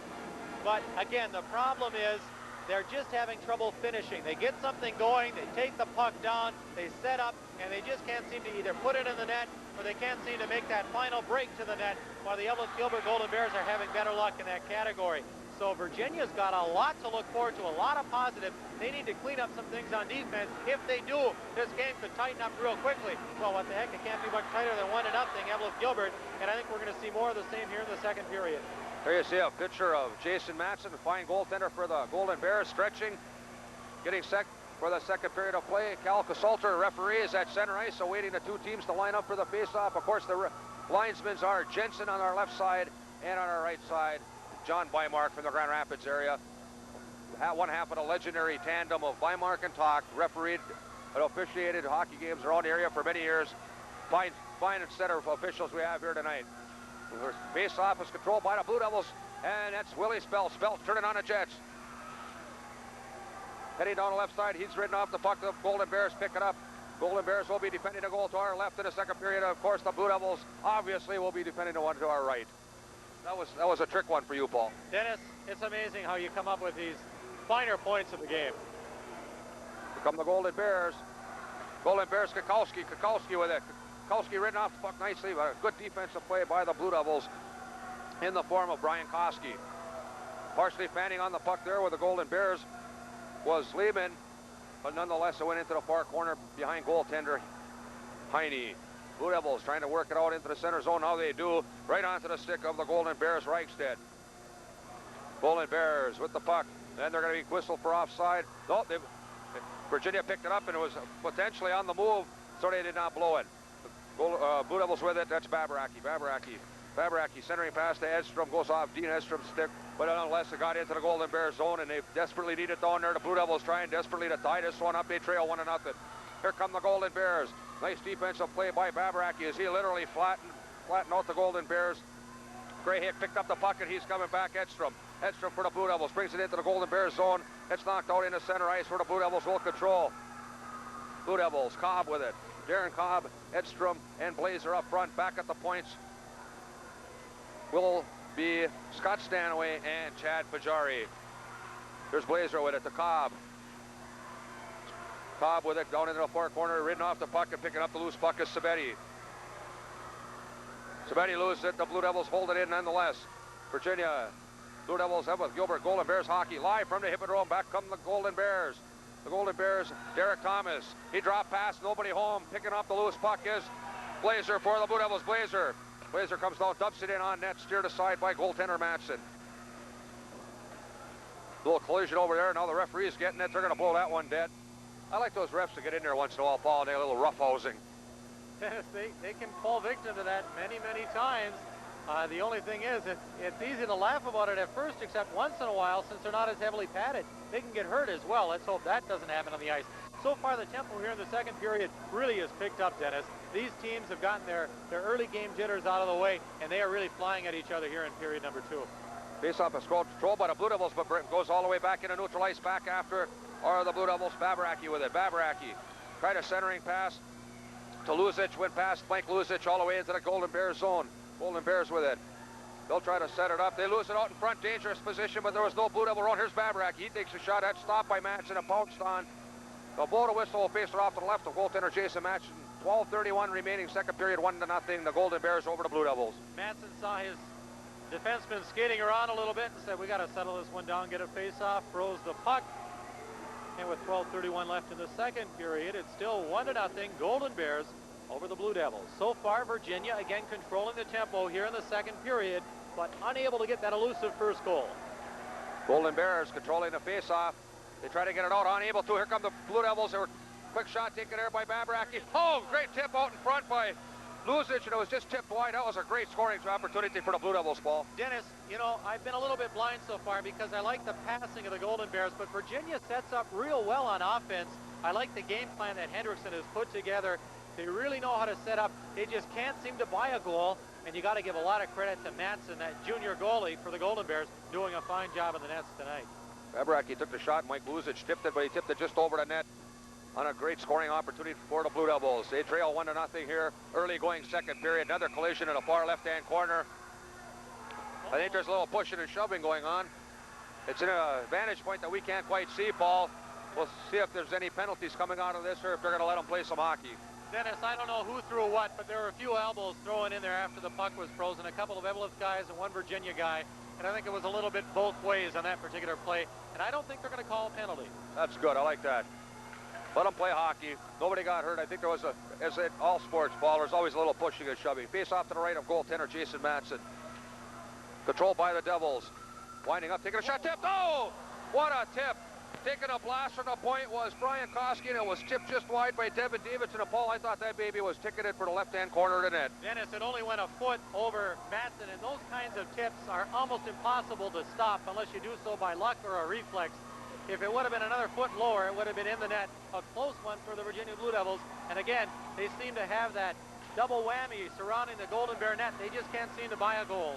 The puck stumped out into neutral ice now. It rolls into the Blue Devils zone. Back after for the Blue Devils was Koski. Koski with it. Brian Koski. He's right in hard into boards Babaraki after it. He gives it back to Koski. Looks like the Blue Devils will be able to break out with Brian Koski carrying the puck out into neutral ice. They get it ahead onto the stick of Luzic, who in turn loses it, but Babaraki picks it up. Babaraki dumps it to Davidson. Davidson, left wing pass intended for Brian Bailey, which, of course, is nicknamed Beetle. For you fans that don't know that, he isn't really fans, so I'm not trying to make light of it. Blue Devils unable to get the scoring shot off. Puck comes back into neutral ice. Back after it for the Blue Devils will be Scott Stanaway. Have a couple of line changes. We'll pick them up as we see them. Looks like Kukowski line for the Golden Bears. That, of course, is Corey Kukowski, Chuck Rush. There's a quick shot save. Matson with the big save again, and Jason Matson's going to be tough to crack tonight. Here come the Golden Bears carrying the puck. Eric Grahick. Grahick with a centering pass. Quick shot. Oh, and it just trickled through the crease. Picking up the loose puck is Chad Pachari for the Blue Devils. Back come the Blue Devils. Plenty loses it. The Golden Bears will pick it up. And that, of course, is Sabetti. I was trying to pick up the number when they're skating sideways, Paul. I always lose the numbers. Golden Bears with it. They lose it. Back comes Paletti. The Blue Devils potentially had a 2-on-1. They were unable to get the pass off, and the Golden Bears break it up, and here come the Golden Bears. Back on the attack, Sabetti. Sabetti with it. He backhands it into the Virginia zone, picking up the loose puck for the Blue Devils is Stanaway. Stanaway puts on the Jets, brings it into the Golden Bears zone all the way down into the far corner. Oh, and there's a heavy collision there between Stanaway and Tim Grahick. Out in front, a quick shot taken there off the stick of Scott Stanaway. We're going to have a whistle. Paul is giving me the sign that it's Eveleth Gilbert. A charging penalty, I believe, is going to be called. We'll await the official, John Weimark. I believe that they're going to call charging, and I believe that they're looking for Tim Grahek, I'm going to guess. They're looking for somebody. I think what had happened, I think they're blowing it on the charging on the initial hit on Stanaway. Dennis, I think you're right. It's kind of a delayed penalty, and Virginia will once again go on the power play. Let's see what they can do this time. So far, the Golden Bears have been a fine job penalty killing with a lot of help from their fine junior goalie, Jason Matson. Tim Grahek indeed got whistled on that, Paul. Referee or linesman John Weimar called him for charging, and I will admit this, I was watching the eyes of Coach Bill McKenzie as Weimar was explaining to Grahek what was going on, and Bill McKenzie nodded his head in agreement that it was indeed a charge. The tempo, Dennis, has really picked up here in the second period. It's almost breathless hockey, and I'll make this guess, and I'm not going to say Virginia will do it on the power play, but someone's going to score quickly because it's opened up just too much. Someone's going to get that puck in the net here in the next few minutes. 2 minutes for charging to Grahek. Blue Devils go on their third power play. So far, they've been unsuccessful. For the Golden Bears, killing a penalty up front will be Corey Kukowski and Chuck Russ. Back at the points will be Barry Reichstead and Lyle Johnson. Out front line will be Edstrom, Blazer, Cobb for the Blue Devils, Babaraki, and Brian Koski at the points. Power play hockey for the Blue Devils. So far, the Golden Bears have been very successful killing it off, and right off the bat, they tip it into neutral ice. Babaraki with it. Babaraki to Koski. Brian Koski. Koski circles in his own zone, brings it into neutral ice. Koski's going to bring it right into the Gilbert Bears zone. Winds up with a slap shot right on net, steered aside by Matson. Here's Edstrom. Oh, big drive shot. Oh, great save. Unbelievable save.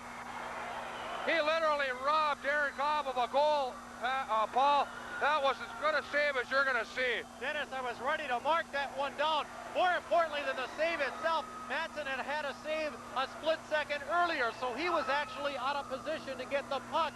He was, by some miracle, able to get the pad up on his glove, I believe, and stop a potential easy goal for Darren Cobb. Cobb did the right thing, made the tip quick, but Matson just stole a goal away from Virginia. I was in a position, Paul, to yell goal, and it came out save. It was an incredible save. My hat's off to Jason Matson. He did a tremendous job. Blue Devils thwarted once again. They're still on the power play. They're trying to knot this one up as the Golden Bears lead 1-0. We have 9:35 remaining second period, live from the Hippodrome. Here come the Blue Devils. Edstrom, he's going to wind up and let one fly. That one's going to whistle to the left of goaltender Matson, and the Golden Bears drive it the length of the ice. The Golden Bears will change up a couple of their personnel. Coming out on the ice will be Bob Hamalainen and Mike Gonzalez, who will play up front and try to kill this penalty for the Golden Bears. Puck is at center ice. This is Koski with it. Koski brings it into the Golden Bears zone. Koski drops it to Edstrom. Edstrom with it. A couple of nifty moves when he loses it, and the Golden Bears drive it the length of the ice. They're going to have a foot race for it, but Chris Heine's going to get it first and kick it off into the corner. We have some more line changes. It looks like it's Kukowski and Russ will probably come back out. At least Chuck Russ is for the Golden Bears. I anticipate Corey Kukowski coming on any minute, and there he is. The Blue Devils with the puck behind their own net. Chris Heine, their goaltender. Blue Devils trying to knot this one up. Ball from our vantage point with the lights over the scoreboard. I can't quite make out what time is remaining on the penalty. Only about 15 seconds, Dennis. Okay, thank you, Paul. Looks like the Golden Bears might thwart the Blue Devils once again, as this is the third opportunity on a power play for the Blue Devils. Here's Speltz with it. Speltz trying to go around the defense, takes the shot, it kicks around to the back of the goaltender as he went around Jason Strukel. Here's Paletti with it. Paletti centering pass, nobody home, and the Golden Bears drive it the length of the ice, and that'll kill off the penalty. As back onto the ice comes Tim Grahek. Both teams full strength. They'll blow that icing and they'll bring it back and face off to the right of goaltender Jason Matson. Paul, what a beautiful, beautiful save Jason Matson made earlier. I'll tell you what, you're just not going to see a better save than that. Well, Dennis, like I said, he was already out of position through no fault of his own. He had made a stop on the left side of his body, and then on the rebound, Cobb was ready to knock it in on the tip. He had to move with his body going the other direction and knock it down by a miracle of that right arm, I believe. An amazing save, 2 in a row actually for Matson, and the Golden Bears have done it again. They've killed the Virginia power play third time tonight. Golden Bears with the puck, heavy shot taken there. That hits one of the Golden Bears off. Oh, they whistle one just wide. The Golden Bears Johnson, he centering pass, nobody home. It goes into the far corner, giving chase there is Gonzalez. Gonzalez gets him. He Here's that shot off the stick of Steve Sabetti. Golden Bears and the Blue Devils locked up in a hot one, folks. Golden Bears leading 1-0. Here's Speltz with it for the Blue Devils. Speltz circles in his own zone, cuts in front of goaltender Heine, gets a pass off to the left side of Bussy, but that's broken up nicely by the Golden Bears. Hämäläinen knocks over one of the Blue Devils. No call there to center as the Blue Devils with the puck. Bussy, he has his pocket picked by Derek Thomas, and they blow it, play dead, whistle it. They'll face it off to the right of goaltender Chris Heine. Virginia was playing a physical game in the first period, Dennis, but here in period number 2, the Golden Bears have gotten a little more physical, and again, Virginia just can't see to buy a goal. They are appearing to dominate play again, really going after the puck, but they are having trouble finishing and getting it into the net, clearing their zone, whatever need may be. And Virginia's got to get something going soon here, because the Eveleth Gilbert Golden Bears with another goal in a close game like this would really widen the gap. Babaraki for the Blue Devils, trying to go behind his own net. He's knocked down, falls on the puck. That's a good call by the officials. They'll blow that one dead.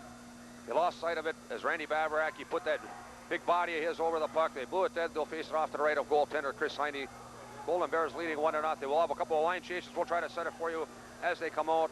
It looks like for the Golden Bears, that will be Corey Kukowski, Chuck Russ,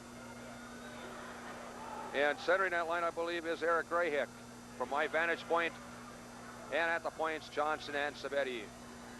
We'll pick up the Blue Devils as we say there's a quick backhander, a goal! What a play! Corey Kukowski had an absolute sleeper. He's standing in front of the net. They caught the puck to him, and he just kind of lazily backhanded or misdirection. And if Chris Heine never seen it, beat him cleanly right inside the pipe on his left side. Corey Kwiatkowski was arm in arm with Brian Koski, the Virginia defender, and he took him right onto the plate. Kwiatkowski gave him an elbow, spun around with the puck, put it right underneath Kwiatkowski's, or rather underneath Heine's stick, and it's 2-0 Golden Bears. And Dennis, that is a big 2-zip in a close game like this. 2-0 Gilbert Golden Bears, 7 minutes remaining, second period. Golden Bears controlling the puck, they lose it to the Blue Devils, onto the stick of Chad Pajari. Pajari loses it, here comes Kukowski again, centering pass, center shot, save, Heine, big scramble, in front of the net, Heine kicked it out. Sabetti with a heavy shot, that goes off the back glass after giving chase to Pajari for the Blue Devils. Pajari on a centering pass onto the stick of Paul Blazer. Blazer brings it into the Golden Bears zone. Blazer trying to go around Sabetti. Sabetti with a nice poke check. Sabetti with the puck. He's going to bring it out of his own zone. Tries to get it over on the right wing, but it was broken up nicely by the Blue Devils and backhanded right back into the zone by Blazer. Paul, I think you got an update on the scoring. You want to pass that along? Dennis, we do. Here's how they credit it. At 7:58 of the second period. Wait a minute. We'll go to the play now. 7:58 in the second period. Kwiatkowski getting the goal, number 2 for the Golden Bears, assisted by both Sabetti and Eric Grayhick. Goal by the Blue Devils! There was a desperately needed goal. We hope you caught it. I'm sure Schmo had it on the camera as we were getting the scoring recap from Paul Brinkman. Nonetheless, the Blue Devils with the goal. They whistled one right past the shoulder of Jason Matson. We'll get the official scoring momentarily for the public address system. A big goal by the Blue Devils as the Eveleth Gilbert Golden Bears lead Virginia 2-1. 6:06 remaining second period. This place is getting a little rammy now, folks. Now we're getting the kind of hockey game we anticipated having. Face off at neutral ice. Controlled by the Blue Devils. Babaraki trying to dump it back to one of his line mates. That looked like Willie Speltz, but it was broken up nicely by the Golden Bears. And it's deep into Virginia territory. Koski with it. Brian Koski. Oh, dangerous out in front. Heine with the save. Virginia got a little careless now to pushing and shoving. It'll be hard to tell who's going to win this battle royal. The Golden Bears are absolutely irate in the form of Derek Thomas. He is really hot over something. We'll see what the officials draw out of this one. Paul, quickly the scoring recap, and I don't believe they're going to call any penalties.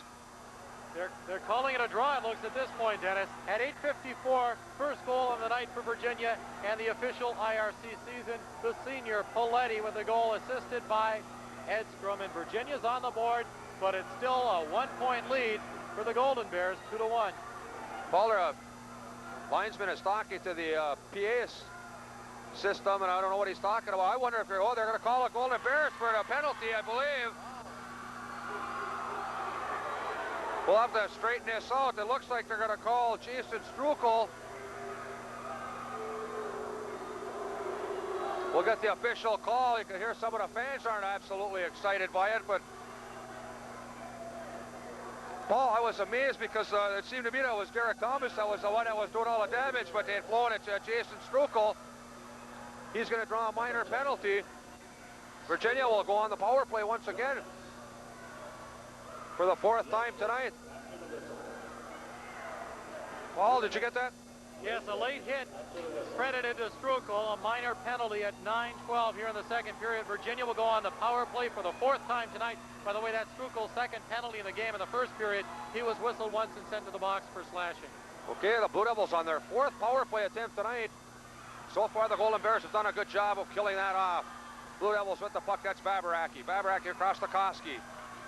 Koski onto the stick of Speltz. Speltz over to Bussy. Bussy hits the Eveleth Gilbert zone. Bussy, he's ridden off the puck nicely. Good defensive play by the Golden Bears. Paul, it looked like something was going to materialize there when the Blue Devils hit the red line. It seemed like they were spread out nicely, and John Bussy was just unable to make the corners. Good defensive play by the Golden Bears. The Golden Bears have been doing a fine job on defense all night long, Dennis. I think the story of this game so far, Virginia controlling on offense, going after the puck better. The Golden Bears maybe setting up a little bit better and doing a better job defending the puck. So you got defense for the Golden Bears, offense for Virginia, but tonight so far, defense appears to be winning in a fine goaltending effort by Matson, who has maybe kept Eveleth that 2-1 lead.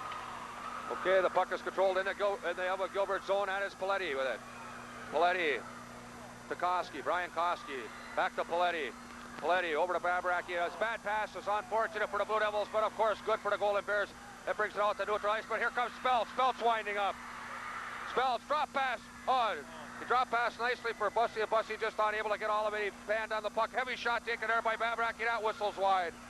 Virginia applying the pressure. The Golden Bears able to drive it the length of the ice. Factory treatment will be Babaraki. Golden Bears will switch up, going up front very quickly. Bob Hamalainen and Tim Grahick to try to kill off this penalty for the Golden Bears. And in the back, defensive positions, Barry Reichstad and, of course, Lyle Johnson. There's a steal by the Golden Bears, and they dump it right back into the Virginia zone. Babaraki and Hamalainen giving chase. Babaraki comes up with the puck. He'll stand behind goaltender Chris Heine. Gives it off on right wing to Speltz. Speltz leaves it there for Babaraki. Gets up ahead to Blazer. Dumped it into the Golden Bears zone, but no damage done there as the Golden Bears are able to dump it right back out. We have a couple more changes for the Blue Devils coming out. At the point will be Scott Stanaway and Koski with it. No, he takes a shot. That's a nice save there by Matson. He kind of lackadaisically played that one, Paul, I thought. Matson looked like he was having a cup of coffee, Dennis, and thought he'd throw his pad out there for a little moment. I think he realized it, too. He may have been lulled and finally put his mitt to the ice and took the whistle. But the Virginia Blue Devils again snake-bitten on the power play. 25 seconds remain, and this would be the 4th time Virginia would come up empty on the power play unless they make it right here. Face off to the right of goaltender Matson. Won by the Golden Bears, driven the length of the ice. Giving chase, Scott Stanaway. Stanaway losing the Golden Bears, centering pass, nobody home, and it goes all the way back into the Golden Bears neutral ice. Johnson with it to Sabetti. Sabetti will drive it right back in. And here's the Golden Bears with a quick shot. Oh, I thought he was going to get the shot off. He's unable to. That was in the form of Mike Gonzalez. Back come the Blue Devils. Blue Devils, Blazer, or Cobb, Darren Cobb. Full strength. Oh, great individual play by Cobb. Good save, Matson. Both teams full strength. We have 3:40 remaining. Second period. Golden Bears 2-1 over the Blue Devils. Great individual play by Darren Cobb. Nice play both ways. Cobb went right around the Eveleth defender, and then Matson again, as usual, came up with a save.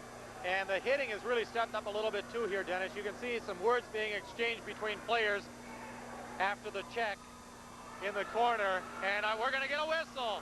A little bit too much in the way of words. Cobb's going to go into the box. Darren Cobb will get the gate, I believe. They're going to call it for charging, I think. We'll get the official word from Paul when he gets it from the PA system.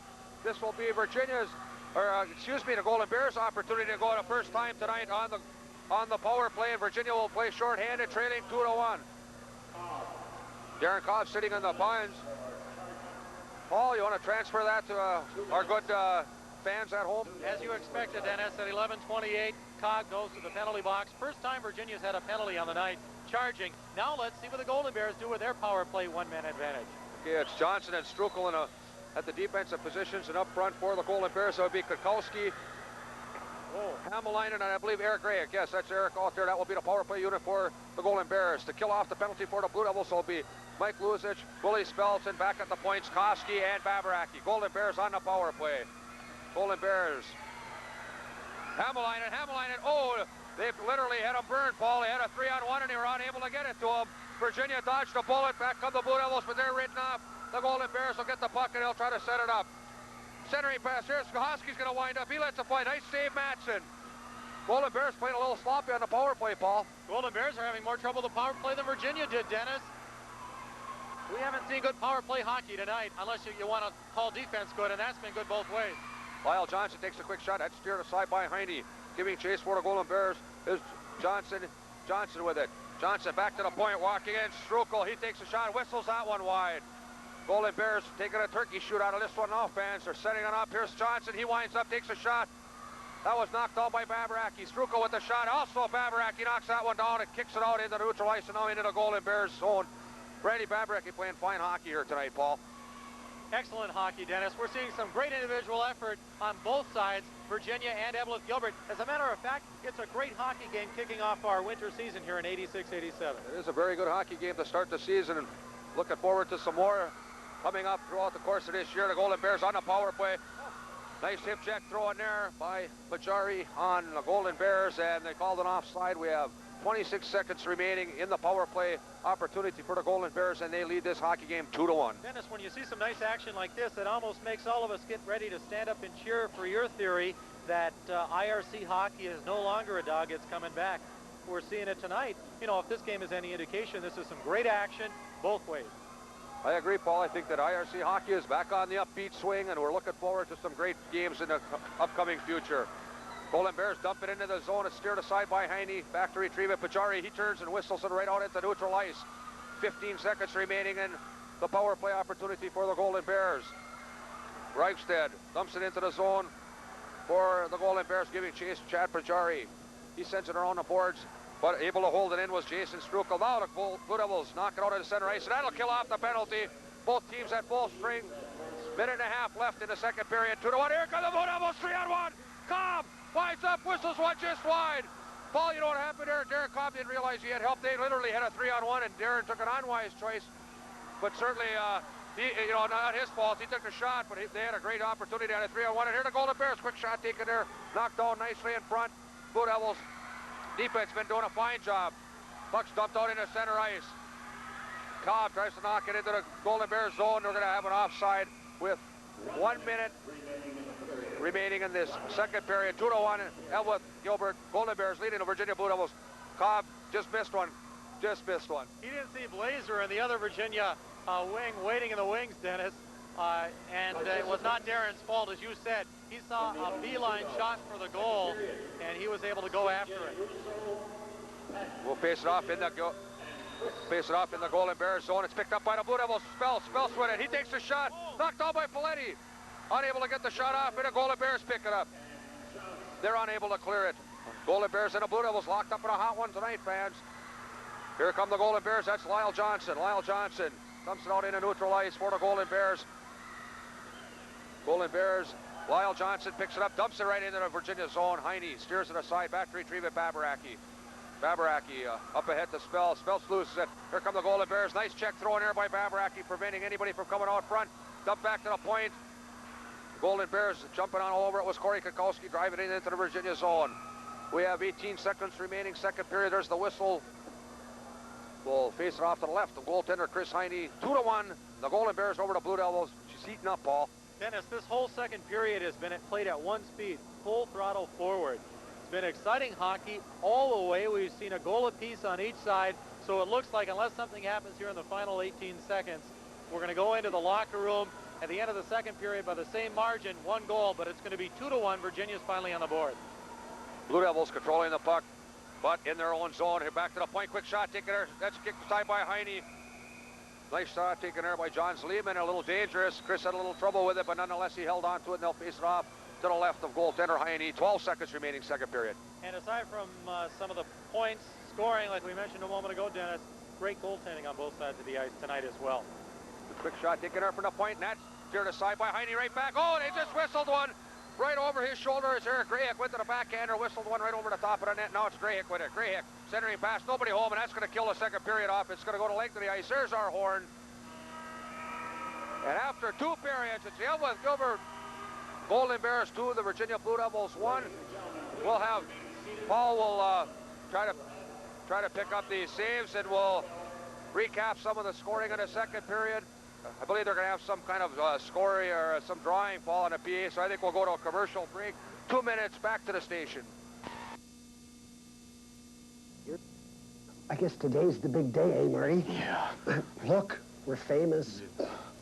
Well, Tor, we do represent Anchor Gas, northeastern Minnesota's propane professionals.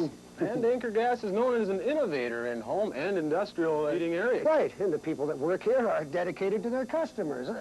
They're professionals and reliable. They're here. It's Tor and Marty. Oh! Anchor Gas, your propane professionals. Northern Light Sports and the Thunderbird Mall can outfit you with a complete line of fashionable ski wear and chalet wear that will keep you warm and looking good. Stop in and look over the selection of name brand skis and ski accessories. Let our helpful sales staff get you into the right pair of skis. Northern Light Sports, where you'll find a sport for all seasons. Northern Light Sports, Thunderbird Mall, Virginia.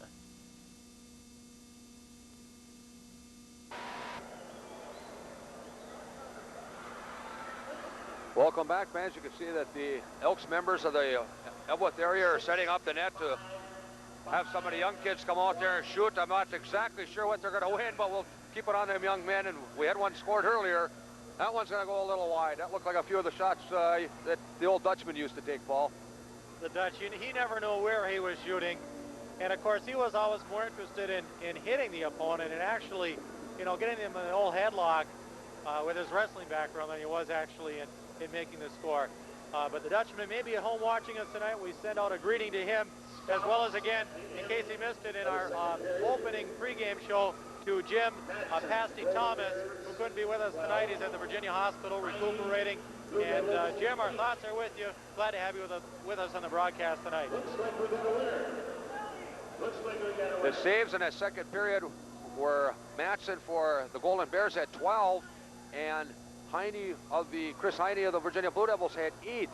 So as Paul's calculating that out, I believe it's 19 total for Matson, and Heine has 13. So Virginia is still controlling the game as far as shots on goal, Paul, but when you've got a hot goaltender like Matson, that always doesn't matter. It certainly doesn't. And a goaltender in the game of hockey, Dennis, we've talked about it time and time again, can skew a game one way or another. If you're having a problem in the nets on a given night, you're in problems for the entire team.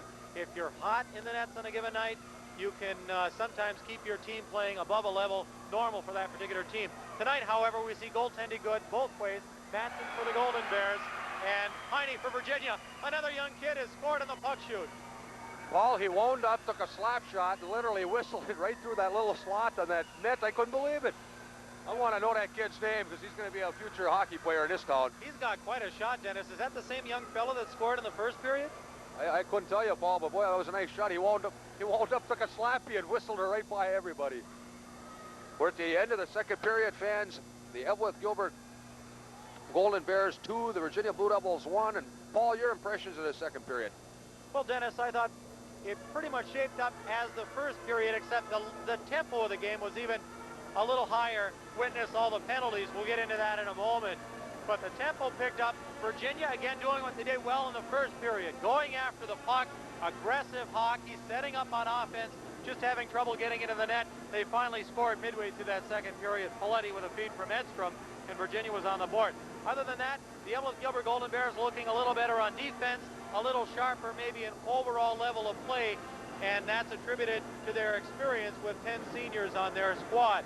Otherwise, still balance in the second period, and it's still anybody's game with the Golden Bears out in front 2-1. Maybe after our next break here, we can run down the scoring and some of the penalties. Okay, Paul. We'll head back to the studios for a couple of minutes worth of good commercials from our good sponsors. Hades TV and Sound Center in Virginia has a huge selection of VCRs and cameras from RCA, Sylvania, Sony, and Fisher. Rent beta or VHS movies from Hades' superb selection. No membership required. Incredible selection of TVs, including stereo TVs, monitors, and big screens. Top quality home stereos from Fisher and Pioneer. Check out the display of car stereos from Pioneer, Sony, and Clarion. Expert installation available. For 40 years, Hayes has backed their sales with their large service department. Knowledgeable salespeople will help you choose the right system for you at Hayes. Hoover Construction Company, excavating contractors, is glad to be a sponsor of local sports broadcasts on channels 13 and 25. Hoover Construction does road building, grading and base excavation, and site preparation. Hoover Construction takes an active interest in our local communities, its youth and athletic achievements. Hoover Construction Company on Hoover Road in Virginia, bringing you live local sports on cable channels 13 and 25.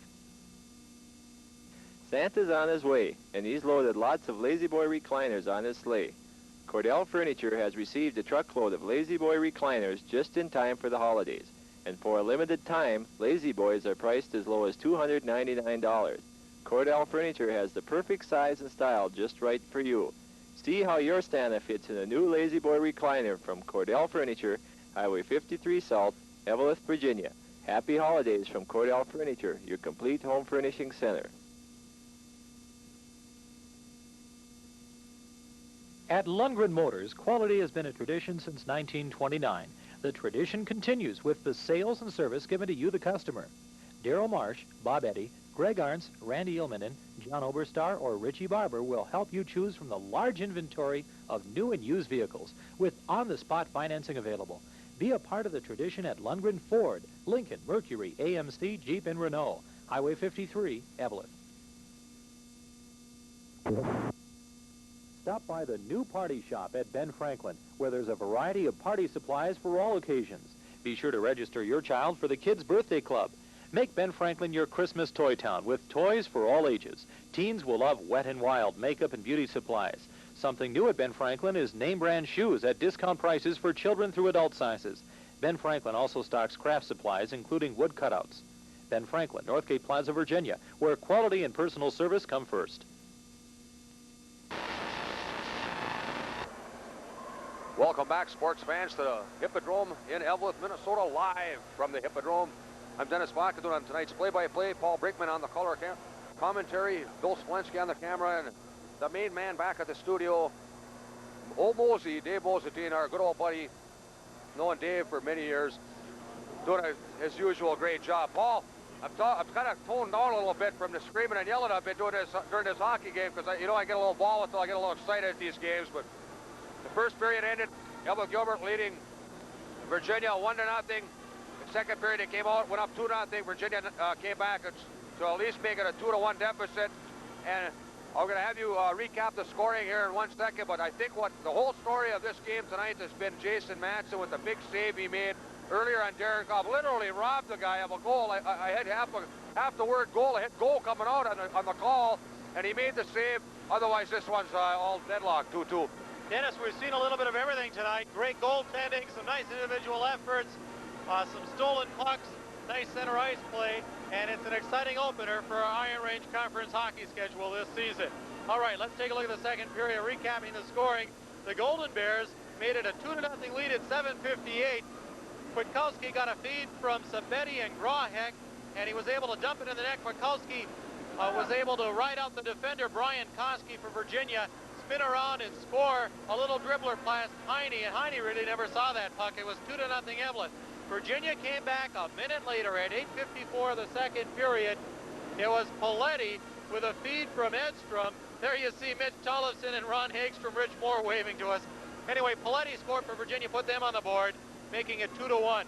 Penalties in the second period, there were 3, 2 for Eveleth, 1 for Virginia. Grahek was charged with charging at 4:46 with a 2-minute minor. Jason Strukel went out for the second time tonight at 9:12 with a late hit call. And at 11:28, Virginia got their first penalty of the night, charging. Darren Cobb went into the sin bin. And Dennis, aside from Matson with his 21 saves so far in the first and second period, I think another story in the game, if you like statistics anyway, has to be the fact that Virginia's had 4 power play opportunities, and with fine goaltending from Matson and maybe a little hex on that net along with it, Virginia hasn't been able to score on one of them. That's right, Paul. You know, Eveleth Gilbert Golden Bears have done an extremely good job of killing off their shorthanded situations. Virginia has hit some shots, but they're not really high quality scoring. And what happened in the first period, they just couldn't finish their passing. They were coming in on goaltender Matson, and they were just, the pass was a little behind or a little ahead, and they just couldn't get out the going. On the other hand, the Golden Bears came out and they got their goals, and they're playing pretty good hockey so far, and it should be a real dandy right down the wire. A very good chance, Paul, this one could go OT. I'm going to make that prediction right now. And in fact, I'm going to call it, it's going to go OT with 4-3. But nonetheless, I called that one earlier, and we're going to head back to the studios for a couple more minutes of commercials from our great sponsors. Make that short drive for big savings at Frank's Tire Service in Gilbert. Save on batteries, brakes, shocks, and top-of-the-line Kelly Springfield all-season radials, Stratton, Emco, and some Goodyear tires, complete with computerized wheel balancing. Frank carries quality coach muffler systems, installed and fitted to match your vehicle by the expert staff of mechanics. Frank's Tire Service also does brake jobs at reasonable prices. Make that short drive for big savings at Frank's Tire Service, Highway 135 in Gilbert. Enjoy a great pizza after the game or anytime from Dave's Pizza in Virginia. Dave's makes their pizza fresh to your order using the best ingredients available. Choose your toppings from pepperoni, sausage, beef, Canadian bacon, mushroom, and more. Order yours with extra cheese or order the deluxe and get the works. And remember, Dave's also makes frozen pizza, subs, lasagna, and conies. Call 741-DAVE to place your order now. Dave's Pizza, corner of South 2nd Avenue and 3rd Street, Virginia. They deliver Dave's Pizza, Virginia. Classic Awards in downtown Virginia is more than a trophy shop. It's your complete award center for any occasion. Recognize that special employee with an engraved walnut plaque. Dress up and distinguish your working place with our selection of engraved clocks and wall hangings, or browse through our unique home and office gift idea center. Call or visit Classic Awards in downtown Virginia. Our phones are answered 24 hours a day. That's Classic Awards, Chestnut Street, downtown Virginia. The Range Funeral Home, located in Virginia with chapels in Buell and Hibbing, continues to provide personalized service to meet the needs of the families we serve. Locally owned and operated, the Range Funeral Home has provided dignified, professional service continually to the area since 1911. The Range Funeral Home in Virginia, Buell and Hibbing. The caring and concerned professionals, bringing you local Iron Range sports on cable channels 13 and 25. There you see some of the younger Eveleth Gilbert players that'll be coming up into the hockey program in years to come. And we're between the second and third period live from the Eveleth Hippodrome. Want to mention again, tomorrow night, come on out and see this one in person. It'll be a homecoming of sorts for Air Force Captain Chuck Delage tomorrow night here at the Hippodrome in Eveleth. The Eveleth native, who is now head hockey coach of the Air Force Academy Falcons, will bring his team to the Eveleth Hippodrome to play the St. Scholastica Saints as part of a two-game college weekend series. Game time is 7:30 tomorrow, Saturday night. Of course, Delage inherited the reins at Air Force from another Eveleth native, John Matches, who had 11 seasons out there at Air Force doing a fine job at Colorado. So it's a big game tomorrow night. The Air Force Falcons in town to take on the St. Scholastica Saints. Our cameras will not be there, so we expect you to come on out in person and take in that game tomorrow night. It's going to be a good one between the Saints and the Falcons. We're between the second and third period. The score, the Eveleth Gilbert Golden Bears 2, the Virginia Blue Devils 1. We'll return to get underway with the start of the third period. And as Dennis Bakadun said, hold on, who knows? We might have overtime tonight. Don't go away. It's a good one tonight from the Eveleth Hippodrome. We'll be back in 2 minutes. Mealtime will never be ordinary when you choose your meats from the wide selection at Paul's Italian Market in Eveleth. Paul's offers a complete selection of fresh-cut meats, porchetta, pasta of all kinds, homemade spaghetti sauce, chili, South American, and delicious homemade sausages, Polish, potato and blood sausage, and flavorful Italian sausage. Paul stocks a variety of fresh produce and fresh from the oven breads and bakery. For the right slice of spice that's oh so nice, shop at Paul's Italian Market, 623 Garfield in Eveleth. Call 744-1244. Accidents do happen, and when they do, we're here. We're Queen City Auto Body, and our reputation for professional body work is 15 years strong. We'll take care of that rust. Painting, partial and complete painting, custom painting and striping. Queen City Auto Body does glass work on cars and trucks of any size, and we're familiar with the latest methods and techniques in painting and repair. So see Queen City Auto Body for an estimate on your collision and insurance work. Queen City Auto Body, located just south of Chestnut on 15.5 Avenue West in Virginia's Industrial Park.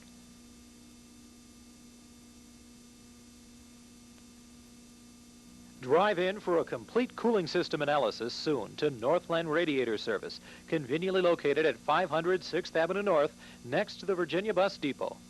At Northland Radiator, you'll receive complete radiator service from cleaning to repairing to recoring, all done professionally at competitive prices.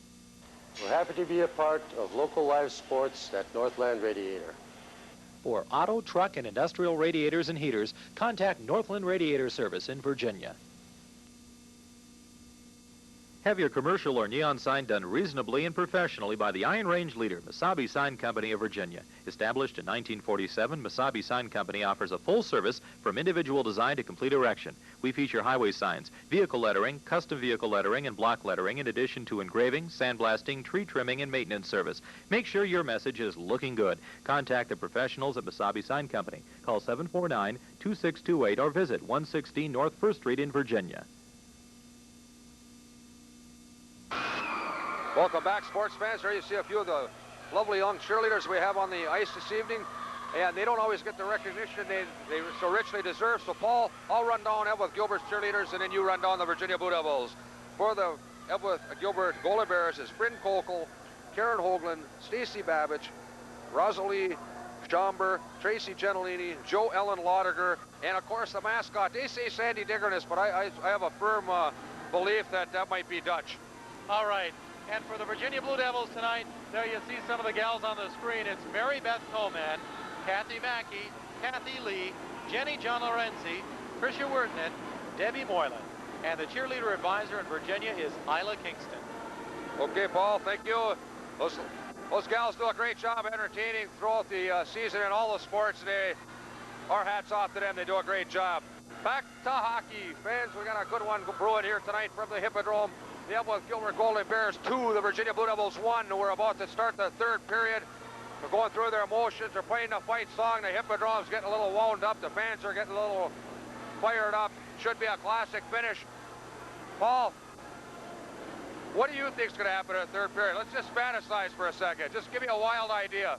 Well, Dennis, at the risk of coming out with a boring, maybe a safe answer, I think we're going to see more of the same. The only thing I guess I see this. I see a 1-point margin for the Eveleth Gilbert Golden Bears at this point, even though I know I picked Virginia early on. I don't want to be accused of going back on that. The game is progressing in such a way that you're going to see them matching each other goal for goal. There's a lot of balance. Let me add this. If Virginia somehow, because Eveleth Gilbert seems to be prone to make the mistake as far as getting a penalty, if Virginia can clean up their defense a little bit and get the power play moving, you're going to see the Blue Devils come back. If, however, Eveleth Gilbert continues to play the same hockey they played with a fine goaltending from Madsen, they should be able to hold on and win. There's a shot of goaltender Jason Madsen. In my opinion, he's the story here tonight, although Chris Heine's played great in the nets also for the Blue Devils, only giving up 2, but Madsen literally robbed Darren Cobb of what I felt was a sure goal. Would have been 2-2. Nonetheless, Blue Devils trail by 1. Should be a great photo finish. Well, Heine's had a super game, but he's only had to turn away 13 so far compared to Madsen's 21. You got to think, and like you said, Madsen made that one unbelievable save, robbing Darren Cobb of a goal. So far, goaltending the story, along with Virginia's problems on the power play. We're underway in the third period, 2-1 Eveleth. Let's see what happens. Okay, it's Grahick and Paletti on the draw. Virginia wins the draw, dumps it into the Golden Bears zone. Golden Bears will defend the goal to their right, and of course the Blue Devils on our left. Puck is down behind goaltender Madsen. Blue Devils with it. That's Bussy. Bussy looking for somebody to dump it off to. Nobody around. He has his pocket picked by Reichstad. Reichstad with it. Dumps it out into center ice.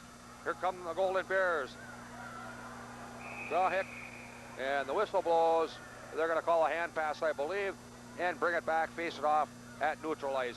Virginia Blue Devils and the Eveleth Gilbert Golden Bears locked up in a hot one from the Hippodrome. Paul, I have to admit, I always enjoyed coming to the Hippodrome, but when they've changed the seating arrangement, it really has lit up this place, and it's made a lot better place to watch a game. It's a bright arena, Dennis, and as you said, it's a nice place to watch a game of hockey.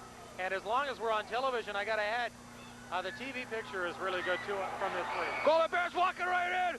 2-on-0. Oh!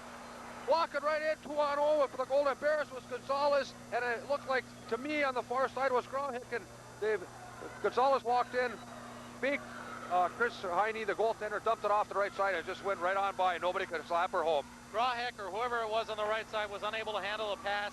That could have been an easy goal, but the Golden Bears come up short. Paul, as Ole and I used to always say, anytime you want a goal or a basket or anything in sports, all we have to do is start reflecting on something, and you'll guarantee to get it. I didn't mean to so rudely yank the mic away from you, but I was sure afraid there was going to be a goal scored there. Dennis, you know me, when I get to talking, it's tough to stop me. The Blue Devils, Pajari, his shot is knocked down by traffic in front. The Blue Devils, Blazer being knocked into the boards by Sabetti. Blue Devils with it, they dump it out in front. Spinning, Edstrom, his shot knocked down by traffic in the form of Lyle Johnson of the Golden Bears. Cobb with it, he gets it back to the point, the shot taken there. Right on goal, and Matson with the save off the stick of Pajari. Paul, I think that might have been tipped a little. That could have been a dangerous shot. Anytime a shot is tipped, Dennis, it's dangerous. A lot of times the tip is innocent, or in a sense innocent by the offense too. They're just standing there waiting to get a tip. Even if they don't know they're knocking one in, you can get credited with a goal. Sometimes they make the tip happen. That time I think Virginia was actually moving on the puck, tipped it a little bit, but Matson with his quick reflexes was able to recover to the puck. Face off to the right of goaltender Matson. Blue Devils, Golden Bears. Blue Devils controlling it. The puck is Davidson. He dumps it out into front, comes off the dasher boards and right onto the stick of Jason Matson. He pounces on it. We'll blow that one dead and we'll face it off to the right again of Jason Matson. We'll try to set some of their lineups. Paul? Virginia really controlling action here early in the third period, Dennis. Commanding. Okay, for the Blue Devils, it's Luzic. Luzic, Brian Bailey, and Davidson. Back to the point, it's Koski. Koski, his shot steered aside by Matson. We'll try to pick up the Golden Bears as they come in our pitcher. Of course, that'll be Kakowski, Russ, Reichstead. Looks like John Zleeman. And, of course, Eric Grawhick out there for the Golden Bears. Oh, a giveaway and a shot, another shot. Oh, two big saves by Matson. The Golden Bears gave that one away, and standing right there, pumping rubber, were the Blue Devils in the form of Luzic and Brian Bailey. Dennis, there's 12:52 left on the clock in regulation time. The first 2 minutes and 8 seconds of period number 3 have been dominated by the Virginia Blue Devils, but again, Matson doing a fine job goaltending, and Virginia is having trouble buying a goal. They only have one on the night so far. Shot taken there. That one whistles wide off the stick of Chad Pajari. Stanaway holds it in, dumps it into the corner. Giving chase for the Golden Bears and dumping it out into neutral ice was Satoni, Paul Satoni. The Blue Devils picking it up. This is Speltz, Paletti, and Bussy on the front line.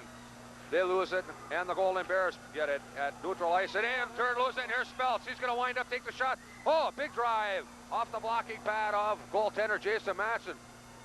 Willie Speltz let go of a real blast, Paul, and Matson shaking his shoulder twice now that he's done that.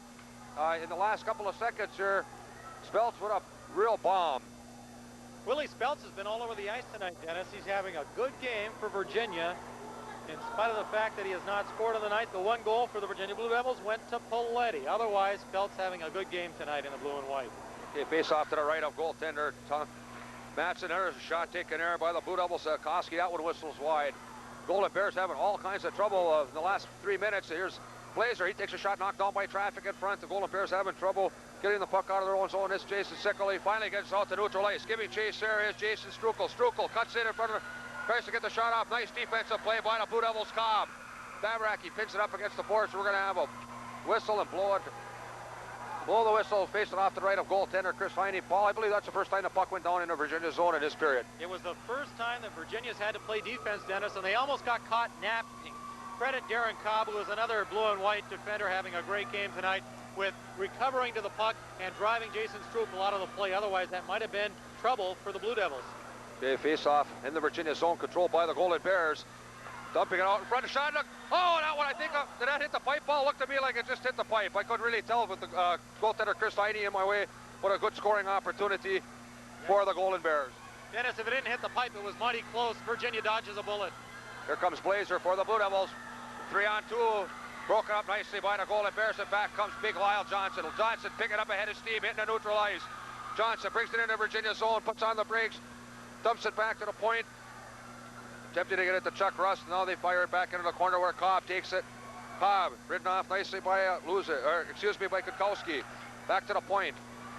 Gonna wind up and take it there. The shot, the blast from the point, off the stick of Eric Grayhick. That's steered aside by goaltender Heine. Now the Blue Devils, Blazer with it. Blazer, he loses it. Back come the Golden Bears. Grayhick winds up, takes a shot, steered aside by Heine. Paul, I believe you're right there. They had 6 on the ice, they get whistled. They did. They legitimately, for 10 seconds, had 6 men participating in the play. And they were playing all 6 of them, and they still couldn't clear the zone. I'm having a hard enough trouble calling all these names. They got to put more people out there. Back come the Golden Bears. They're going to be offside. Blow the whistle. We'll face it off at neutral ice. I can't help it, Paul. I started laughing. All of a sudden, I saw so much blue, I couldn't believe it. Dennis, it's no surprise that you're the expert in the sports world, but for a moment there, I thought my eyes had to be playing tricks on me. I could have sworn there were 6 men out there, and I had to wait for you to admit that there were 2 because I thought maybe I was seeing a double image in that ice. I heard you say there's too many, and I started counting it, and I lost complete control of what was going on. I just started laughing. I apologize for that, folks. It was quite comical. Face off at neutral ice. Golden Bears still clinging to that 2-1 lead over the Virginia Blue Devils. Here, live from the Hippodrome. We have 10 minutes and 30 seconds remaining regulation. This one's far from over. Back to retrieve the puck in the Eveleth zone is Tim Grahek. He sends it around the boards. Unable to control it there for the Golden Bears was Satoni and the Blue Devils. Get it then in turn, give it right back. The Blue Devils trying to get the puck into the Golden Bears zone and unable to. Back come the Golden Bears. They dump it in off the stick of Jason Strukel. Back after it, Chad Pachari. Knocked up against the boards. We'll blow that one dead. Face it off to the right of goaltender Chris Heine. Dennis, one thing we see happening here now in the 3rd period, the Eveleth Gilbert Golden Bears getting back into the flow of play. Virginia dominated the first 3 minutes, and you know what happened? And this happens so often in the sports world. Virginia was totally dominating in the first 3 minutes of play there. It's almost as if you can't score, whatever the sport is, the other team finally says, hey, if you guys can't score, we're going to take a chance. Virginia almost got caught napping, and only from a couple of nice saves there by Heine were they able to dodge a bullet and not go down by 2 goals instead of 1. That's right, Paul. Many, many times we've sat. Quick shot there, steered aside by Heine as the Blue Devils were almost caught napping again. Golden Bears keeping the puck in the zone. It goes down behind the net. Goaltender Chris Heine Koski giving chase for the Blue Devils. He's being hounded by Jason Sickle. Johnson at the point. He takes a wrist shot, knocked down in front by the Blue Devils. They'll break out. Here comes Paletti. Paletti hitting the Gilbert. They have a Gilbert zone. He had John Bussey cruising. Big save, Matson. Bussey was cruising right in on, literally untouched. Put the backhander on. Jason Matson able to kick it out. We'll have a whistle there. It'll be offside on the Blue Devils. Virginia had a good chance there, Paul. What happened was the Golden Bears got themselves trapped with 2 men on the puck, and John Bussey was cruising right down the slot. Just couldn't get the puck to him in a good scoring position. But aside from the fact Virginia's down, Dennis, they have to score here for other reasons. Because what's going to happen, you see, a team like Eveleth will start thinking, we live a charmed life. No matter what we do, even if we're sloppy, Virginia can't score. And eventually Eveleth is going to knock one in. And Virginia, while they're dominating play, have to score pretty soon. Otherwise, look for the momentum to swing over to the Golden Bears. Okay, Paul, we're approaching the 9:15 remaining in the regulation in this game. Golden Bears clinging to that 2-1 lead. Virginia has the puck in the Golden Bears zone. The Blue Devils and the Golden Bears locked up in a real beauty tonight, fans. Here's Pajari with it for the Golden Bears, or for the Blue Devils. He's crunched by a nice check by Corey Kukowski. Comes back to the point again, Pajari. He winds up, unable to get all the wood on that one. Partially fanned on it. Back come the Golden Bears. It's Chuck Russ. Russ brings it into the Blue Devils zone, dumps it, and now comes right back out into neutral ice. They have their pockets picked there, and here come the Blue Devils. The Devils, here's Cobb, shot. Oh, big save off of Matson, goes high over his shoulder. Back come the Golden Bears. It's Mike Gonzalez. Gonzalez walking in, winds up. Heavy shot, that goes just wide. Gonzalez is fast. He beat the Virginia defender on that play, Dennis. He just couldn't get the shot off. He not only beat one, he beat 2. He blew by both of them. What happened was he was in position skating out of the zone, and the Blue Devils were coming in, so he did get a partial jump on him, and he blew around him, and the Blue Devils dodged a bullet there. On the other hand, Darren Cobb one-on-one with goaltender Matson. Looked to be like Jason Matson got a little bit of it. Irie and Stanaway were both in position there to get Gonzalez out of the play. They just couldn't do it. The Golden Bears using their speed that time. They weren't able to score, however. Face off to the right of goaltender Heine. They control it for the Golden Bears, unable to. They controlled it for a second. Finally, Babaraki picks it up. He dumped it off. Back come the Blue Devils. Now they lose it. The Golden Bears. Here's walking in. It's Grauhick. He loses it. Well, I'll tell you, Virginia getting sloppy in their own zone, and they'll pay for that pretty soon, Paul, if they keep that up. This is what caused Virginia some problems in the first period. Fortunately for the Blue Devils, Eveleth wasn't able to capitalize as often as they could have. Virginia's got to clear that zone when they get the puck. Golden Bears controlling the puck at center ice. Jason Strukel. Strukel ridden off nicely by Bailey. Johnson picks it up. Lyle Johnson brings it into the Virginia zone, takes the shot. Heine makes the save and jumps on it. And there's a little push in there between Babaraki and Jason Sickle. But nothing will come of that. The referees quickly break that up. We'll face it off to the right of goaltender Chris Heine. 7:44 remaining regulation. The Golden Bears clinging to the 2-1 lead. And they are clinging indeed. Virginia looks good here in the third period, but that old nemesis, say, coach, we can't score, is bugging the Blue Devils. They just can't seem to get the puck in the net, even though they're dominating play. They're going to blow that one dead and do it over again. Jason Strukel for the Golden Bears, along with line mates Jason Sickle, and let's see who else is out there. Lonnie Geis, the boy from Gilbert. Back at the points, of course, are Steve Sabetti, number 8, and number 16, John Sleeman.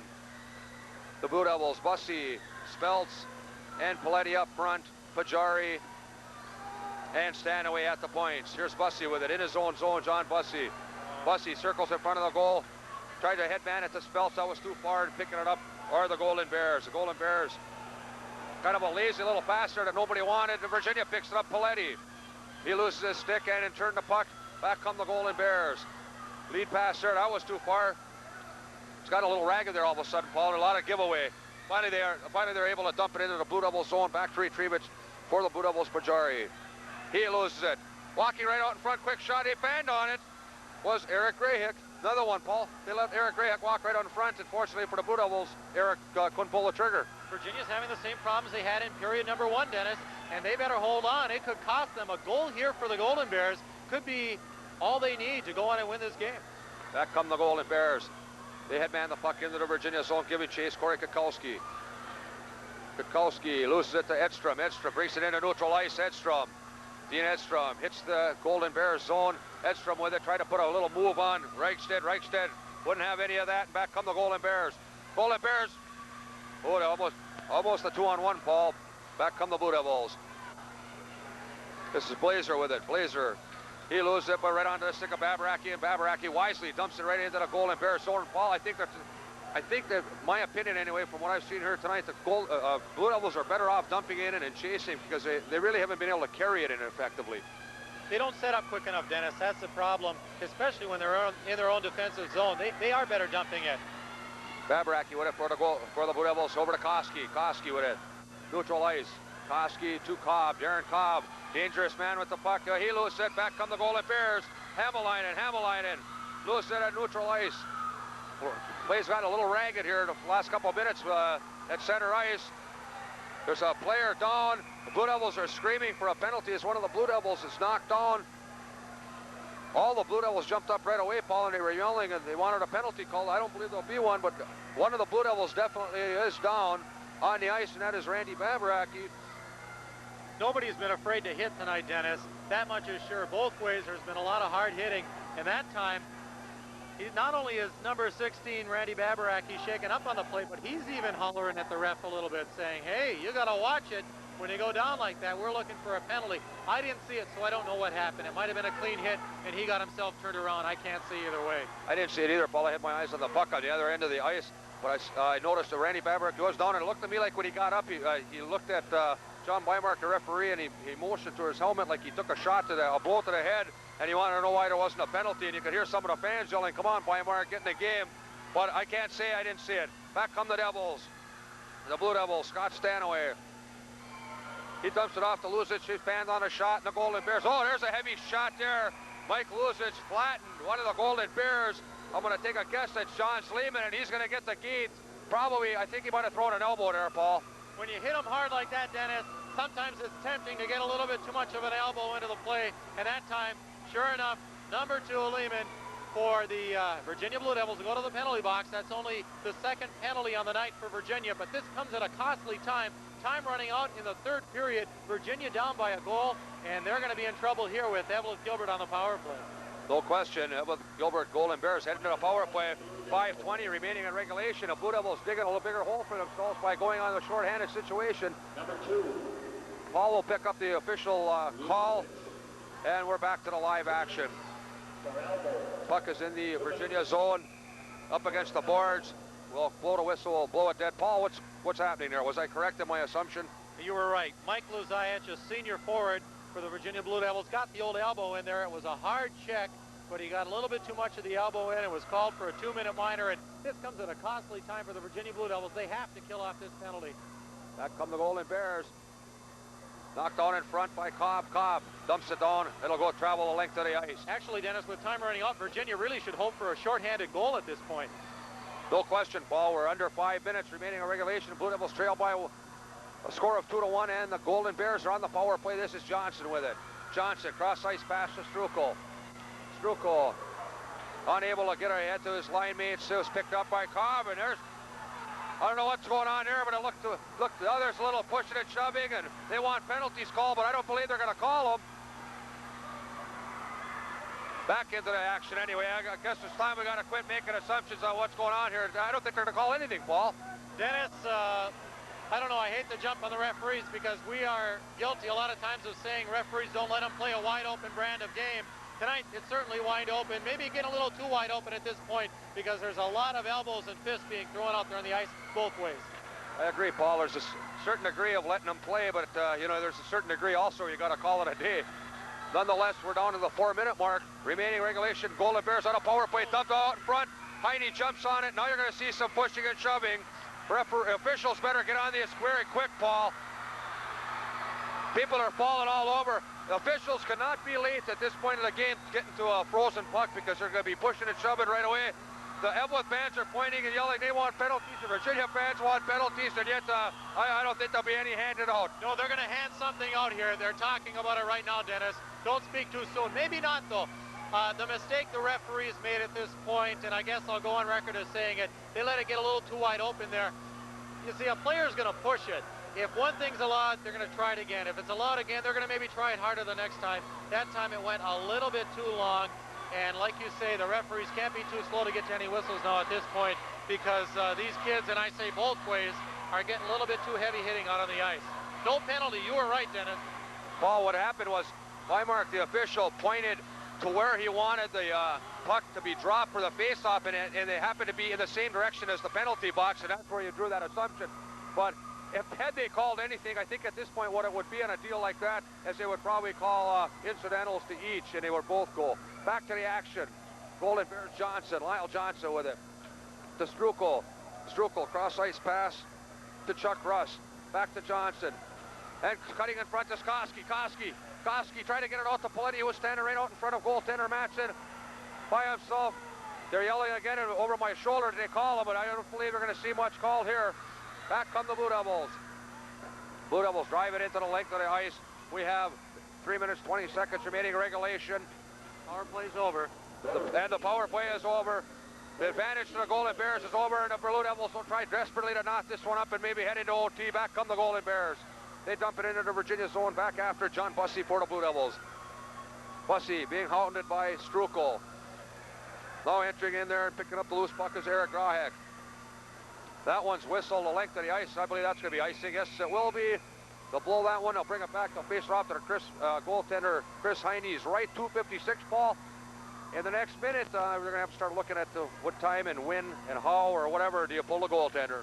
Definitely, Dennis. And even before they pull the goaltender, Virginia's going to have to take some other gambles at this point in order to win. They're down by 1.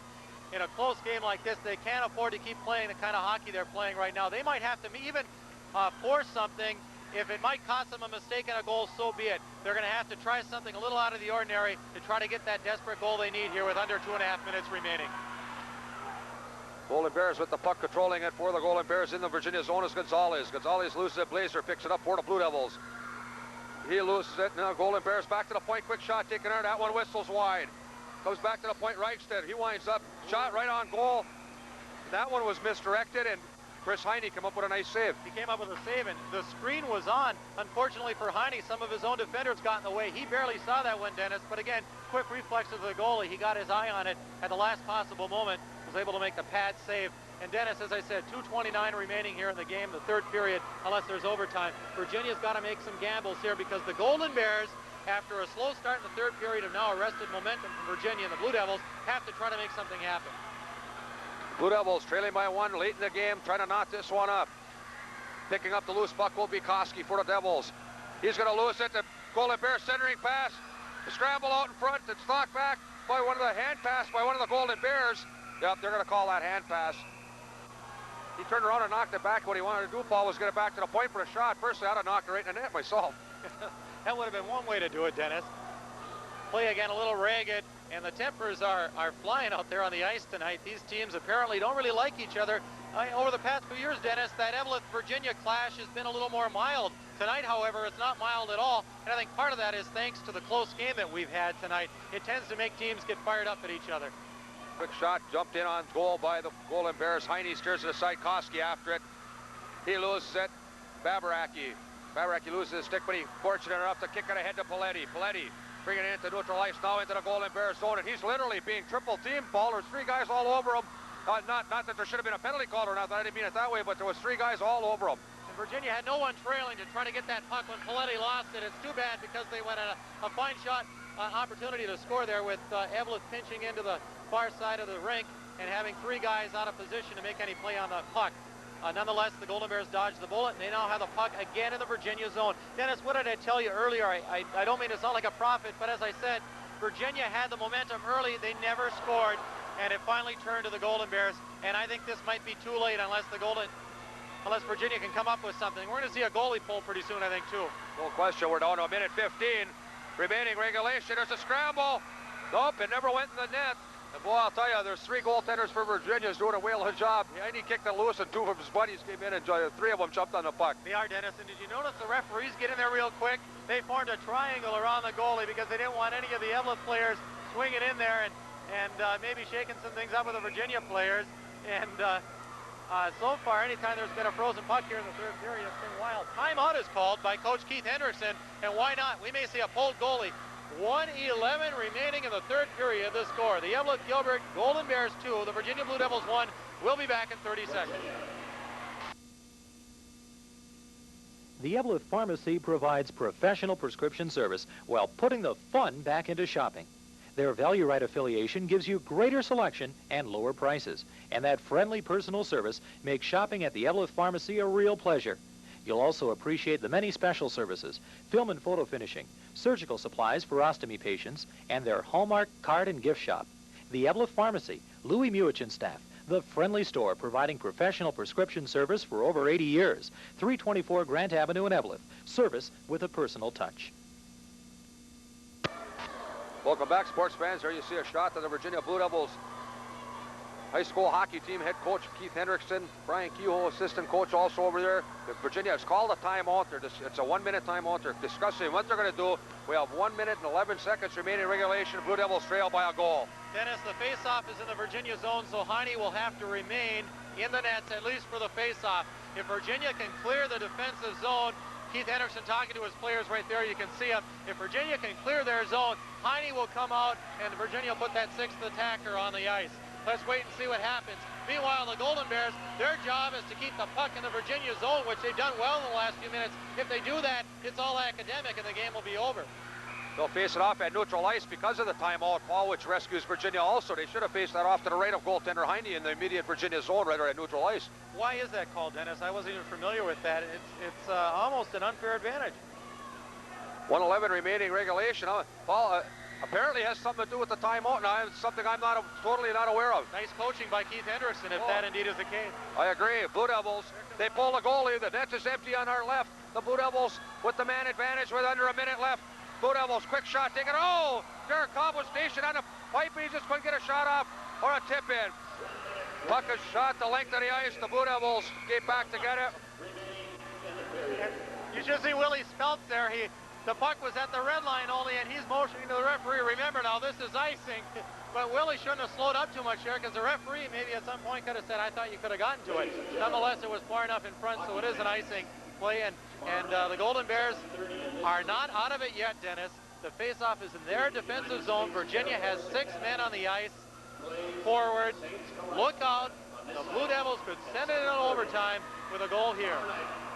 It's getting down to the nitty-gritty, fans. We have 48 seconds remaining. Regulation. Blue Devils trailing the Golden Bears of Eveleth Gilbert by 1.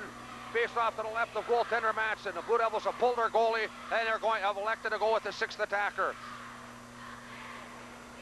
They're going to chip. I believe they're going to get rid of the 2 gentlemen on the draw. They're not. Okay. Eric Grahick and Mike Luzic on the draw. There's Speltz with it. He backhand. Oh!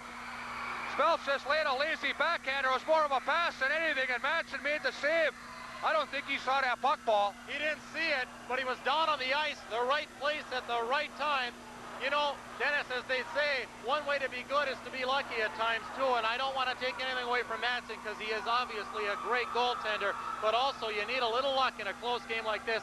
That time he was there at the right time, and number 2 for Virginia, I believe, shaking his head because he could have had the easy one there. Blue Devils controlling the puck in the Eveleth Gilbert zone. They desperately need a goal to tie this one up. Shot. Oh, big save, Matson. Darren Cobb again. Got the shot off. Matson with a nice save. Jumps on it. 32 seconds remaining. Dennis, we expected a close game, but this game is even better than I thought it would be. 32 seconds left. It's 2-1 Virginia. They have the 6th attacker on the ice. They're in the Golden Bear zone. You can't ask for more drama. What a game. No matter how it comes out tonight, it's been super. Face off to the left of goaltender Matson. We have 32 seconds remaining regulation. Face off really isn't controlled by anybody. There's all that did was kill off 5 more seconds. The 2 players that were on the draw collided, fell on top of the puck, and it killed off 5 seconds to the benefit of the Eveleth Gilbert Golden Bears. 27 seconds remaining. They'll face it off to the left of Matson. And with 27 seconds remaining, Dennis, really we're getting to the point now, if the Golden Bears can just clear the zone once, that might be the end of the game. Good point, Paul. I agree. It's difficult. The draw is controlled by the Blue Devils. Babaraki unable to get the shot up. Gets off shot. Goal! The Blue Devils bounce!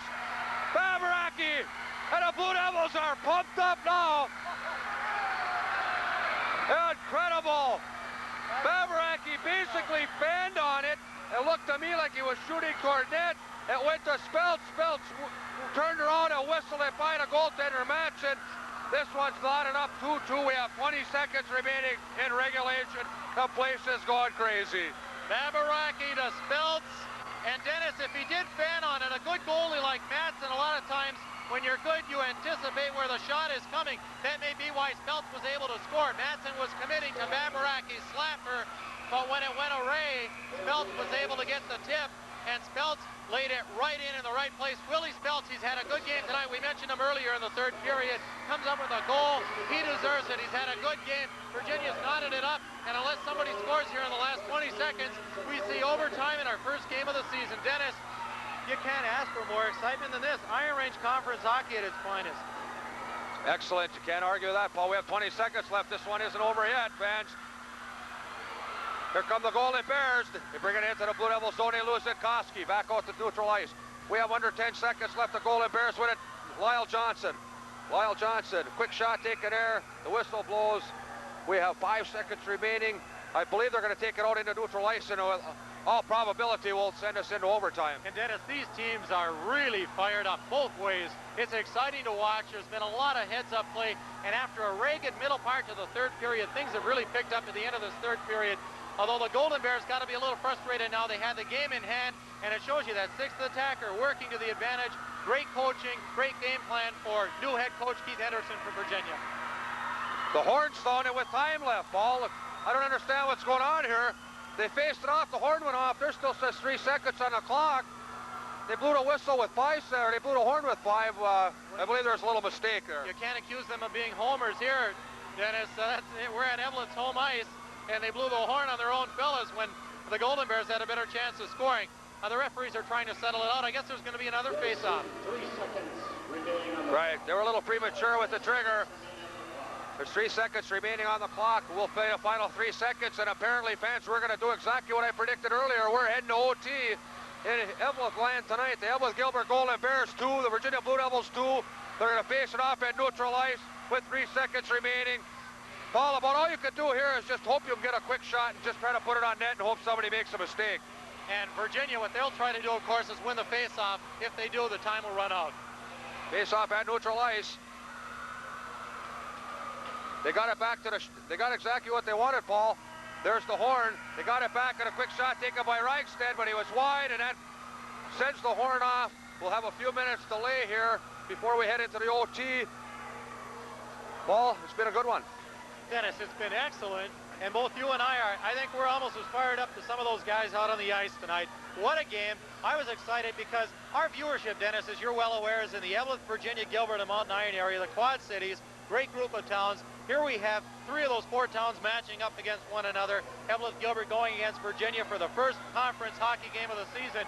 I can't think of a better start, and they're getting all their entertainment. Those that aren't here tonight are really missing the electricity in the crowd, too, because it's just been a wild night, even though the stands are only 3/4 full. Dennis, we're going to take a 2-minute timeout. When we return, it'll be an 8-minute sudden death overtime period. We're going to recap the 3rd period when we return after this 2-minute timeout. Hi, folks. I'm back up here from Minneapolis. Fred had to take a produce call, so he couldn't be here with me on this commercial. So I'm holding the turkey. Well, it looks like you got a lot of good eating there, Mr. Lurkey. Friends, remember Lurkeys for the turkeys this holiday season. Lurkeys IGA. At the same time, I enjoy visiting with all you folks, and thanks again for your cards and letters about the TV commercials. Thank you so much for your support.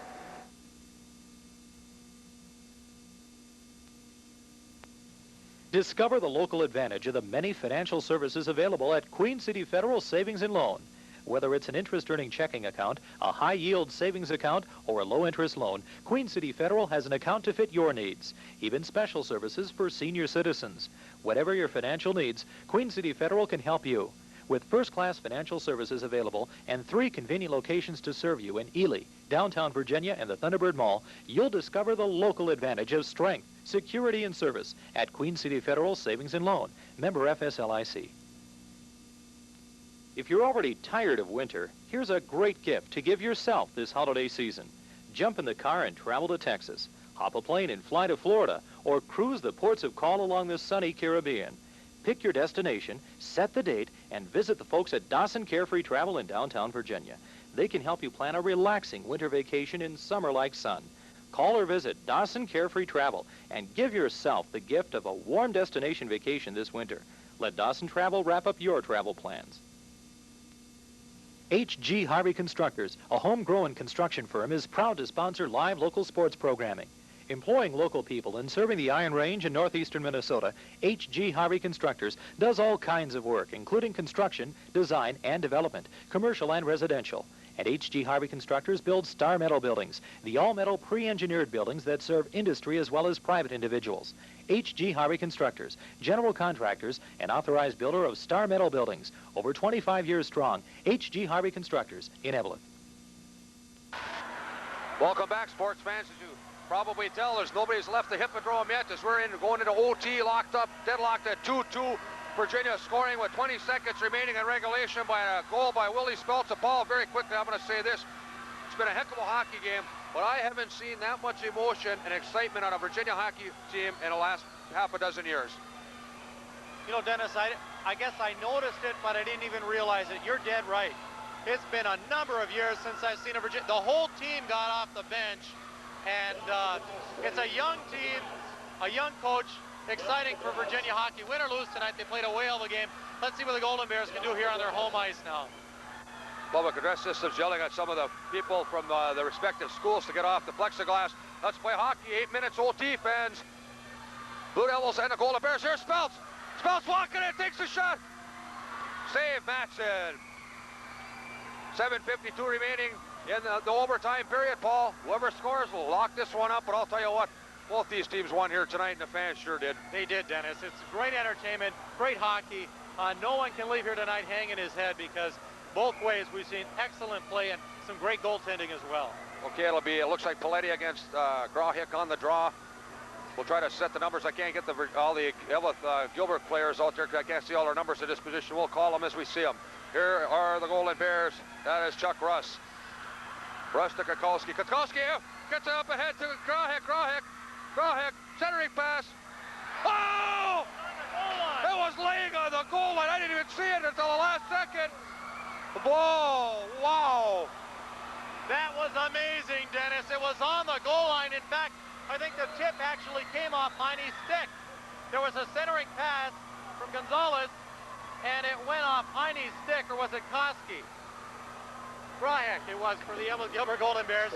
Boy, that was close. Back to the live action. Golden Bears and the Blue Devils. Edstrom avoids a check for the Blue Devils. Back come the Blue Devils. You can hear the public address system. It's getting a little wild in here. The cheerleaders are getting yelled at. Everybody is getting yelled at. The Eveleth cheerleaders are on it. They think it's funny. Nonetheless, back to the game. Heavy check there. Here come the Blue Devils. Pajari. He's ridden off the puck nicely by the Golden Bears. Picking up that loose puck is Steve Sabetti. It's down in that far corner. I can't make out. There's a blind spot there. Back come the Golden Bears in the form of Mike Gonzalez. He's ridden off the puck. Picking up the loose puck is Tim Grahek. Centering pass. There's Johnson. He's got a heavy shot. Knocked down nicely by Edstrom. And here comes Cobb one-on-one. Darren Cobb. Here, boys, one move. Cobb walks in, and he shoots it over the net. Darren Cobb walked through everybody and shot it over the net. And I think we're going to have a slashing penalty on Lyle Johnson. The Blue Devils will go on the power play. Incredible, fans.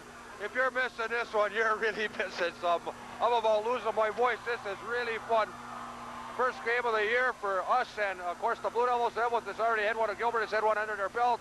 Oh, Paul, this is unbelievable. Cobb is fun to watch. He went around a defender, went around another defender, and just shot the puck over the net. Now the Golden Bears are going to be a man short. Virginia on the face-off, they have the man advantage. Koski shot, save. Matson, Blue Devils, Poletti. That'll be a hand pass, I believe. As Lyle Johnson got a 2-minute tripping penalty. I think Virginia's going to get a penalty here, Paul. No, I think they're going to take it out. Okay, the way he was pointing again, the same problem we had earlier. Okay, all they're going to do is bring the face-off out to neutral ice. Lyle Johnson gets a 2-minute tripping penalty. Now Blue Devils go on the power play, and of course, they haven't been able to score tonight on the power play, but Paul, what an opportunity it'd be now. Dennis, this is the only time that they'll remember. No one will remember that they didn't score on the power play earlier tonight if they can come up with a victory here with a point. It's sudden death overtime. And then, of course, the Golden Bears would like to play a little cautious here, kill off that penalty, get back to the full strength, and hopefully in their corner, they'd like to win this match. It's been a tremendous game. Dennis, pardon me for not doing my homework. Too many sports to cover at too many levels. One period of overtime, and it's a tie. So it's not going to go on. No. I'm teasing Paul, fans, as I'm losing my voice. Back to the live action. Blue Devils on a power play. Koski to Poletti. They lose it. The Golden Bears dump it out in the neutral ice. Back come the Golden Bears. Oh, they overskated it. It was Jason Strukel. They dump it down on behind the net of Chris Heine, and back come the Blue Devils. This is Speltz. Speltz with it. Speltz leading to 3-on-3. Speltz winds up, takes a shot, whistles that one wide and high over goaltender Matson. The Golden Bears unable to get it off. Babaraki keeps it in, drives one behind goaltender Matson. After it is Bussey, John Bussey. Bussey gives it off, I believe, to Poletti. Poletti to Speltz, back to Poletti. No, back around behind the net. The Golden Bears trying to drive it out. Babaraki doing a nice job of holding it in, and unfortunately for him and fortunately for the Golden Bears, they were able to get a hold of it and drive it the length of the ice. Back forward for the Blue Devils is Koski. Koski loses it. The Golden Bears doing a great job penalty killing as they did all night long. Puck comes out to neutral ice, but the Golden Bears will control it, and that'll be a whistle. They flipped it up into the stands. Not intentional. They'll face it off at neutral ice. 5:24 remaining regulation, or OT, excuse me. Somebody is going to get hurt. You know, the public address announcer is mentioning the glass. It really is a good point, Dennis. A few years ago, my own dear mother got hit by a puck.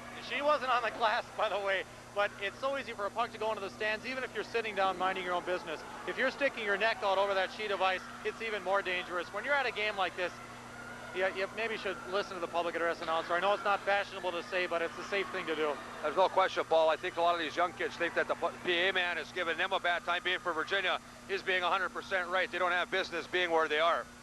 Back to the action. The Blue Devils controlling the puck, still on the power play. Blue Devils desperately trying to clinch this one. There's 20 seconds remaining in the man advantage. Blue Devils. This will be Blazer. Blazer brings it into the zone. Blazer. Oh! There's going to blow the whistle. I don't quite understand why they blew the whistle, Paul. Blazer cut in front, lost the puck. and they're going to bring the puck in. They're going to bring it out, I believe, and face it off at neutral ice. I didn't quite get that one. They called it as if it was a 3-second lane violation, Dennis, but it's wrong sport, so I'm not sure what the call was that time. Nonetheless, a break for the Golden Bears, and there's only 13 seconds remaining on the power play, and it looks like the Golden Bears may have killed out their 5th penalty on the night. Okay, Paul, for the Blue Devils up front, they'll send out Lucic, Bailey, Davidson, Babaraki, Koski at the points for the Golden Bears. At the points will be Reichstead and Strukel. Up front, it will be Grahek and Satoni. Blue Devils and the Golden Bears in overtime, 2-2 from the Hippodrome. Puck goes into the Virginia zone. Grahek after it. Virginia, and both teams are at full strength. Back come the Blue Devils. Long right wing pass for Davidson. Davidson knocked heavily by Lyle Johnson. Puck is in the Eveleth Gilbert zone to the left of goaltender Matson. Golden Bears successfully killed off that man disadvantage situation when Johnson was in the penalty box. And here's Lucic for it. He loses it. Davidson. Here's Lucic for a shot. Save Matson. Back to the point. Koski. A drive. Another save. Backhander. Oh, and he blew it. Oh, he whistled it over a goal. I can't believe it. Devin Davidson whistled a backhander on an open net right over the net. That would have been one of the great goals by that young man. Oh, I can't believe it, Paul. He looked at the net and whistled it right over. I thought it was over. Well, no one knows it better than Davidson. I'll tell you, Devin Davidson's going to remember that one tonight, win or lose. But he's going to be the hardest on himself, no doubt. It's going to happen to anybody all season long.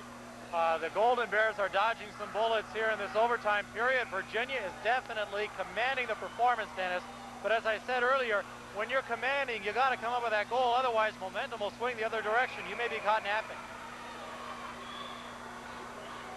We're waiting to make their final move. They'll send Reichstead out. They'll face it off to the left, or to the right of goaltender Jason Matson of the Golden Bears.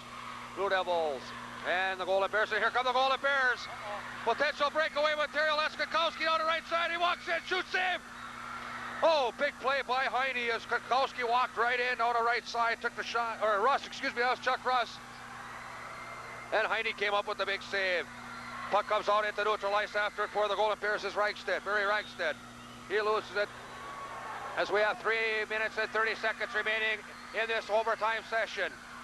Back come the Golden Bears, that's Grahek.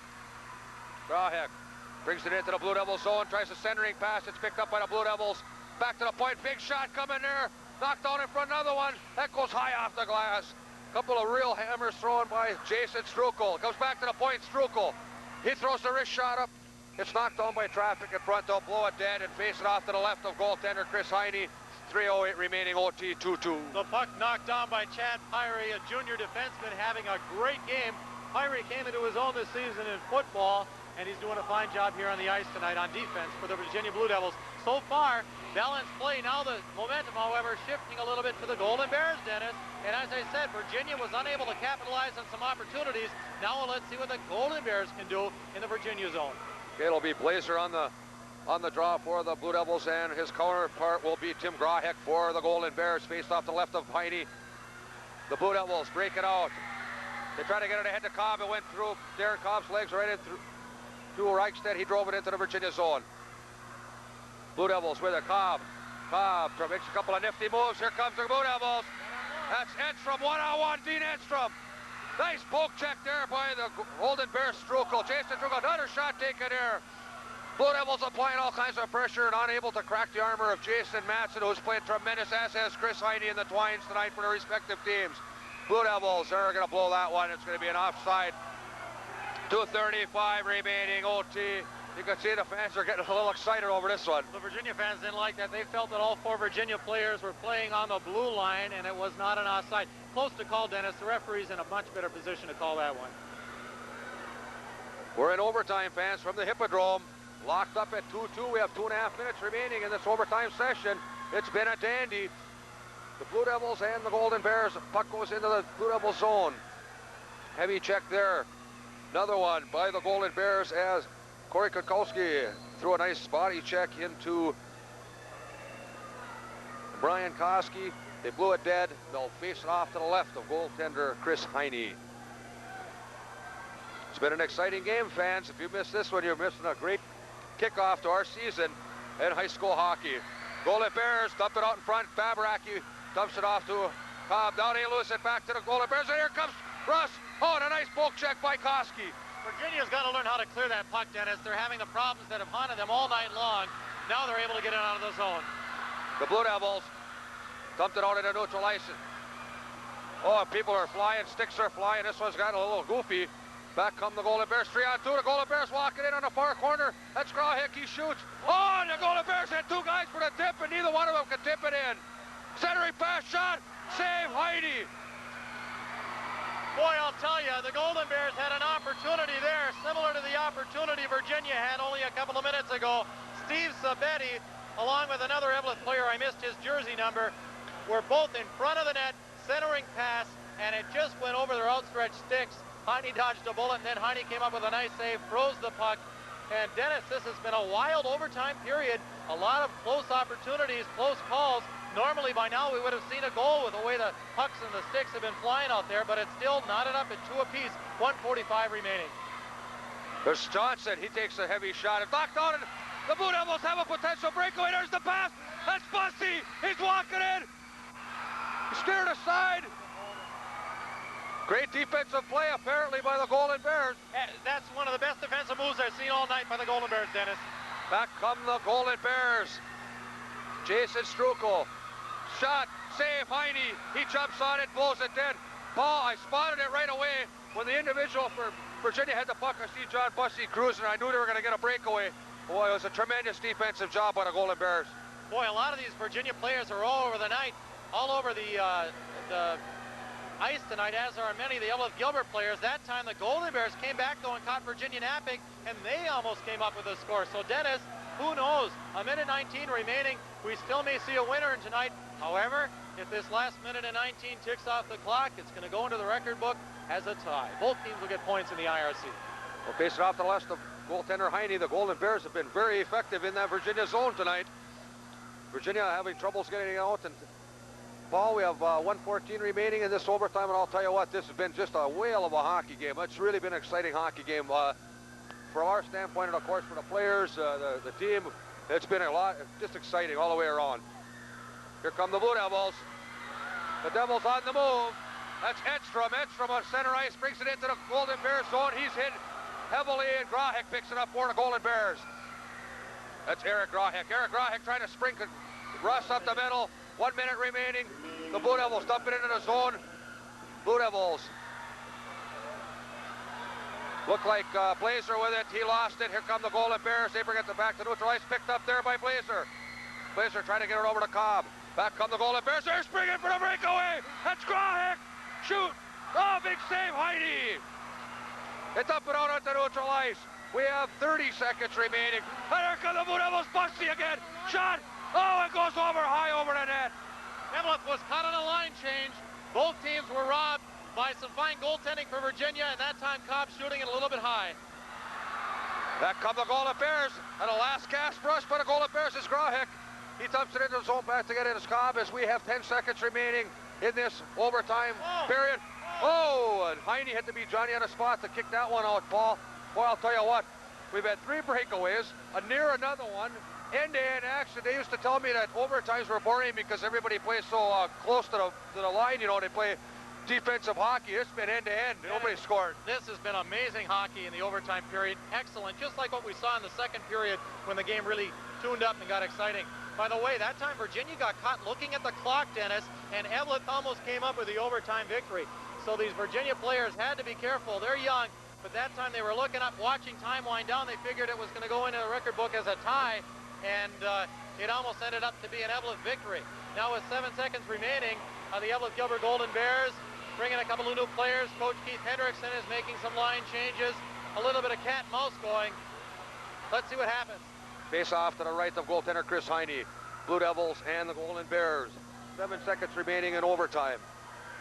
On the draw for the Blue Devils will be Lucic, and for the Golden Bears will be Grauhick.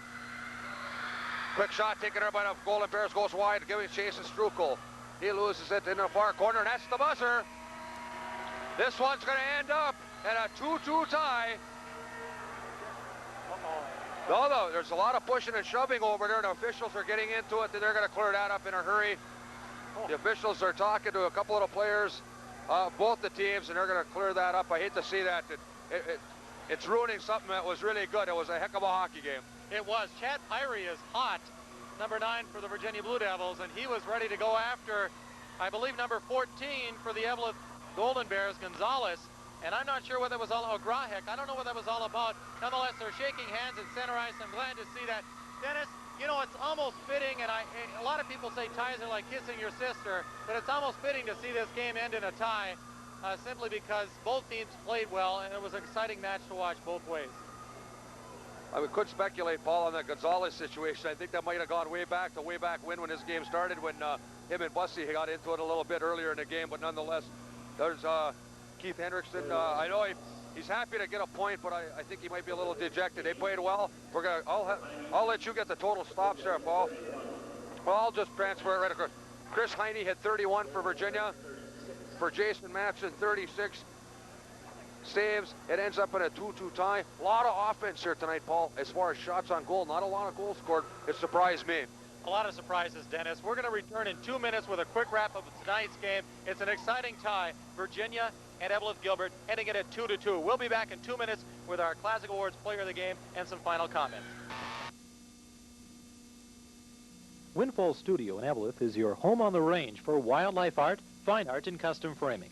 Windfall Studio has a wide selection of limited edition wildlife prints, posters, and other prints by artists such as Kuba, Thrasher, P. Buckley Moss, and original paintings by Terry Palm.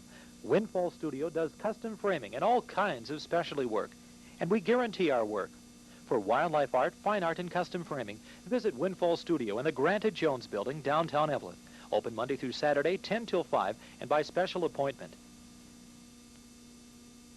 Dr. Patrick Dolan, practicing general surgery and general medicine at the Northland Office Center in Virginia, is pleased to be a part of these local sports telecasts.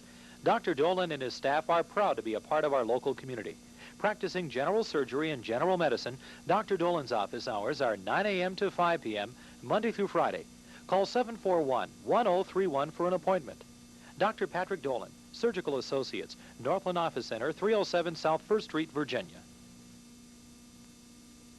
The law firm of Cope & Peterson, located at 415 South 1st Street, Virginia, is another sponsor of these local sports telecasts on cable channels 13 and 25. John Cope, Jeff Peterson, Gary Peglosetti, and Gordy Coldigelli, their associates and staff, are proud to be a part of our area. Their office hours are 8 a.m. to 5:30 p.m., Monday through Friday.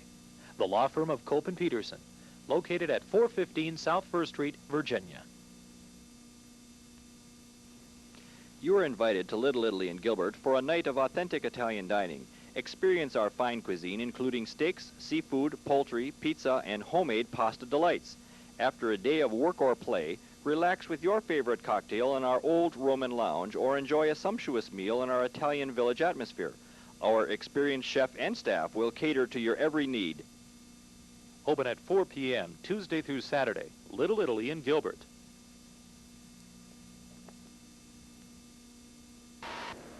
Welcome back to our brief overtime period here live from the Eveleth Hippodrome. And Dennis, it was an exciting overtime period. A lot going on both ways, and we almost saw several goals. Came up empty, and it ends as a tie, 2 apiece. In some ways, a fitting ending to an exciting game.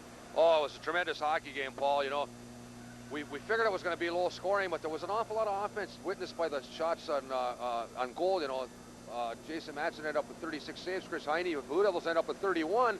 That's an awful lot of firepower. But I'll tell you, the story of tonight's game was the goaltending. Jason Matson with his big saves, tremendous goaltending. Chris Heine played great for the Blue Devils. And, you know, we're going to talk about the Classic Awards Player of the Game. I think both teams won that tonight, totally. Great goal scored by Willie Speltz with 20 seconds remaining in regulation, ascended into overtime. At that point, I never seen I shouldn't say never, I will say this, in the last few years, I have not seen a Virginia hockey team that excited. There was emotion and adrenaline flying when Speltz scored, and I just loved it. I hope to see more of it. Well, it was exciting, and as Dennis mentioned, the goaltending leads us to name our Classic Awards Player of the Game. Chris Heine did a fine job of the nets for Virginia tonight, but Virginia had more opportunities on offense to score. Hence, Jason Matson, with his 36 saves on the night for the Eveleth Gilbert Golden Bears, is our Classic Awards Player of the Game. Dennis, I think it's safe to say that if anyone of a lower caliber than Matson was in the nets, or if Matson had an off night, that Virginia would have had a couple of more net goals in the net because they had more shots on goal. No question, Matson was the key in tonight's game, I felt anyway, for the Golden Bears. They played fine all around, though. They had a lot of stars out here tonight, as did the Blue Devils. And I'll tell you what, I'm waiting forward to the rematch over in the minors in Virginia later on in the season. It should be a dandy. Both these teams apparently are on the upswing. Eveleth has lost one and tied one now. Eveleth Gilbert, excuse me, but they're playing well. They were defeated by Hibbing by only 2 goals. They tie Virginia here in their home ice. Virginia in their opener. You know, they always say a tie is like kissing your sister, but in the IRC it's worth a point, and that's a big point. Anytime you can get a point, anytime you can go to an opposition's rink and come out there with some type of something favorable, I think you've done your job. I bet you Keith Hendrickson is a little disappointed that they didn't win it, but I'm sure he's happy with the point that they'll get on the tie. But in that overtime, we had at least 3 total breakaways and good goaltending. We had breakaways. We've had everything, a little couple of fisticuffs on occasion, but we had everything in this game. And I'll tell you what, if this is an indication of what IRC hockey is going to be all about this year, we're in for a whale of a season. What a game tonight. We want to thank you for joining us from the Eveleth Hippodrome. Be sure to be here tomorrow night for In Attendance Live. We will not be here with our cameras for the Air Force Academy taking on St. Scholastica in hockey right here at the Eveleth Hippodrome tomorrow night at 7:30. A homecoming for Captain Delich, Chuck Delich, from the Air Force Academy, the new head coach out there. And on behalf of Dave Moseny back in the studio, Bill Smolensky on the camera, my friend Dennis Bakatoon, this is Paul Brinkman wishing you a final good night from the Eveleth Hippodrome. The final score again, the Eveleth Golden Bears 2, the Virginia Blue Devils 2. Good night, everybody. But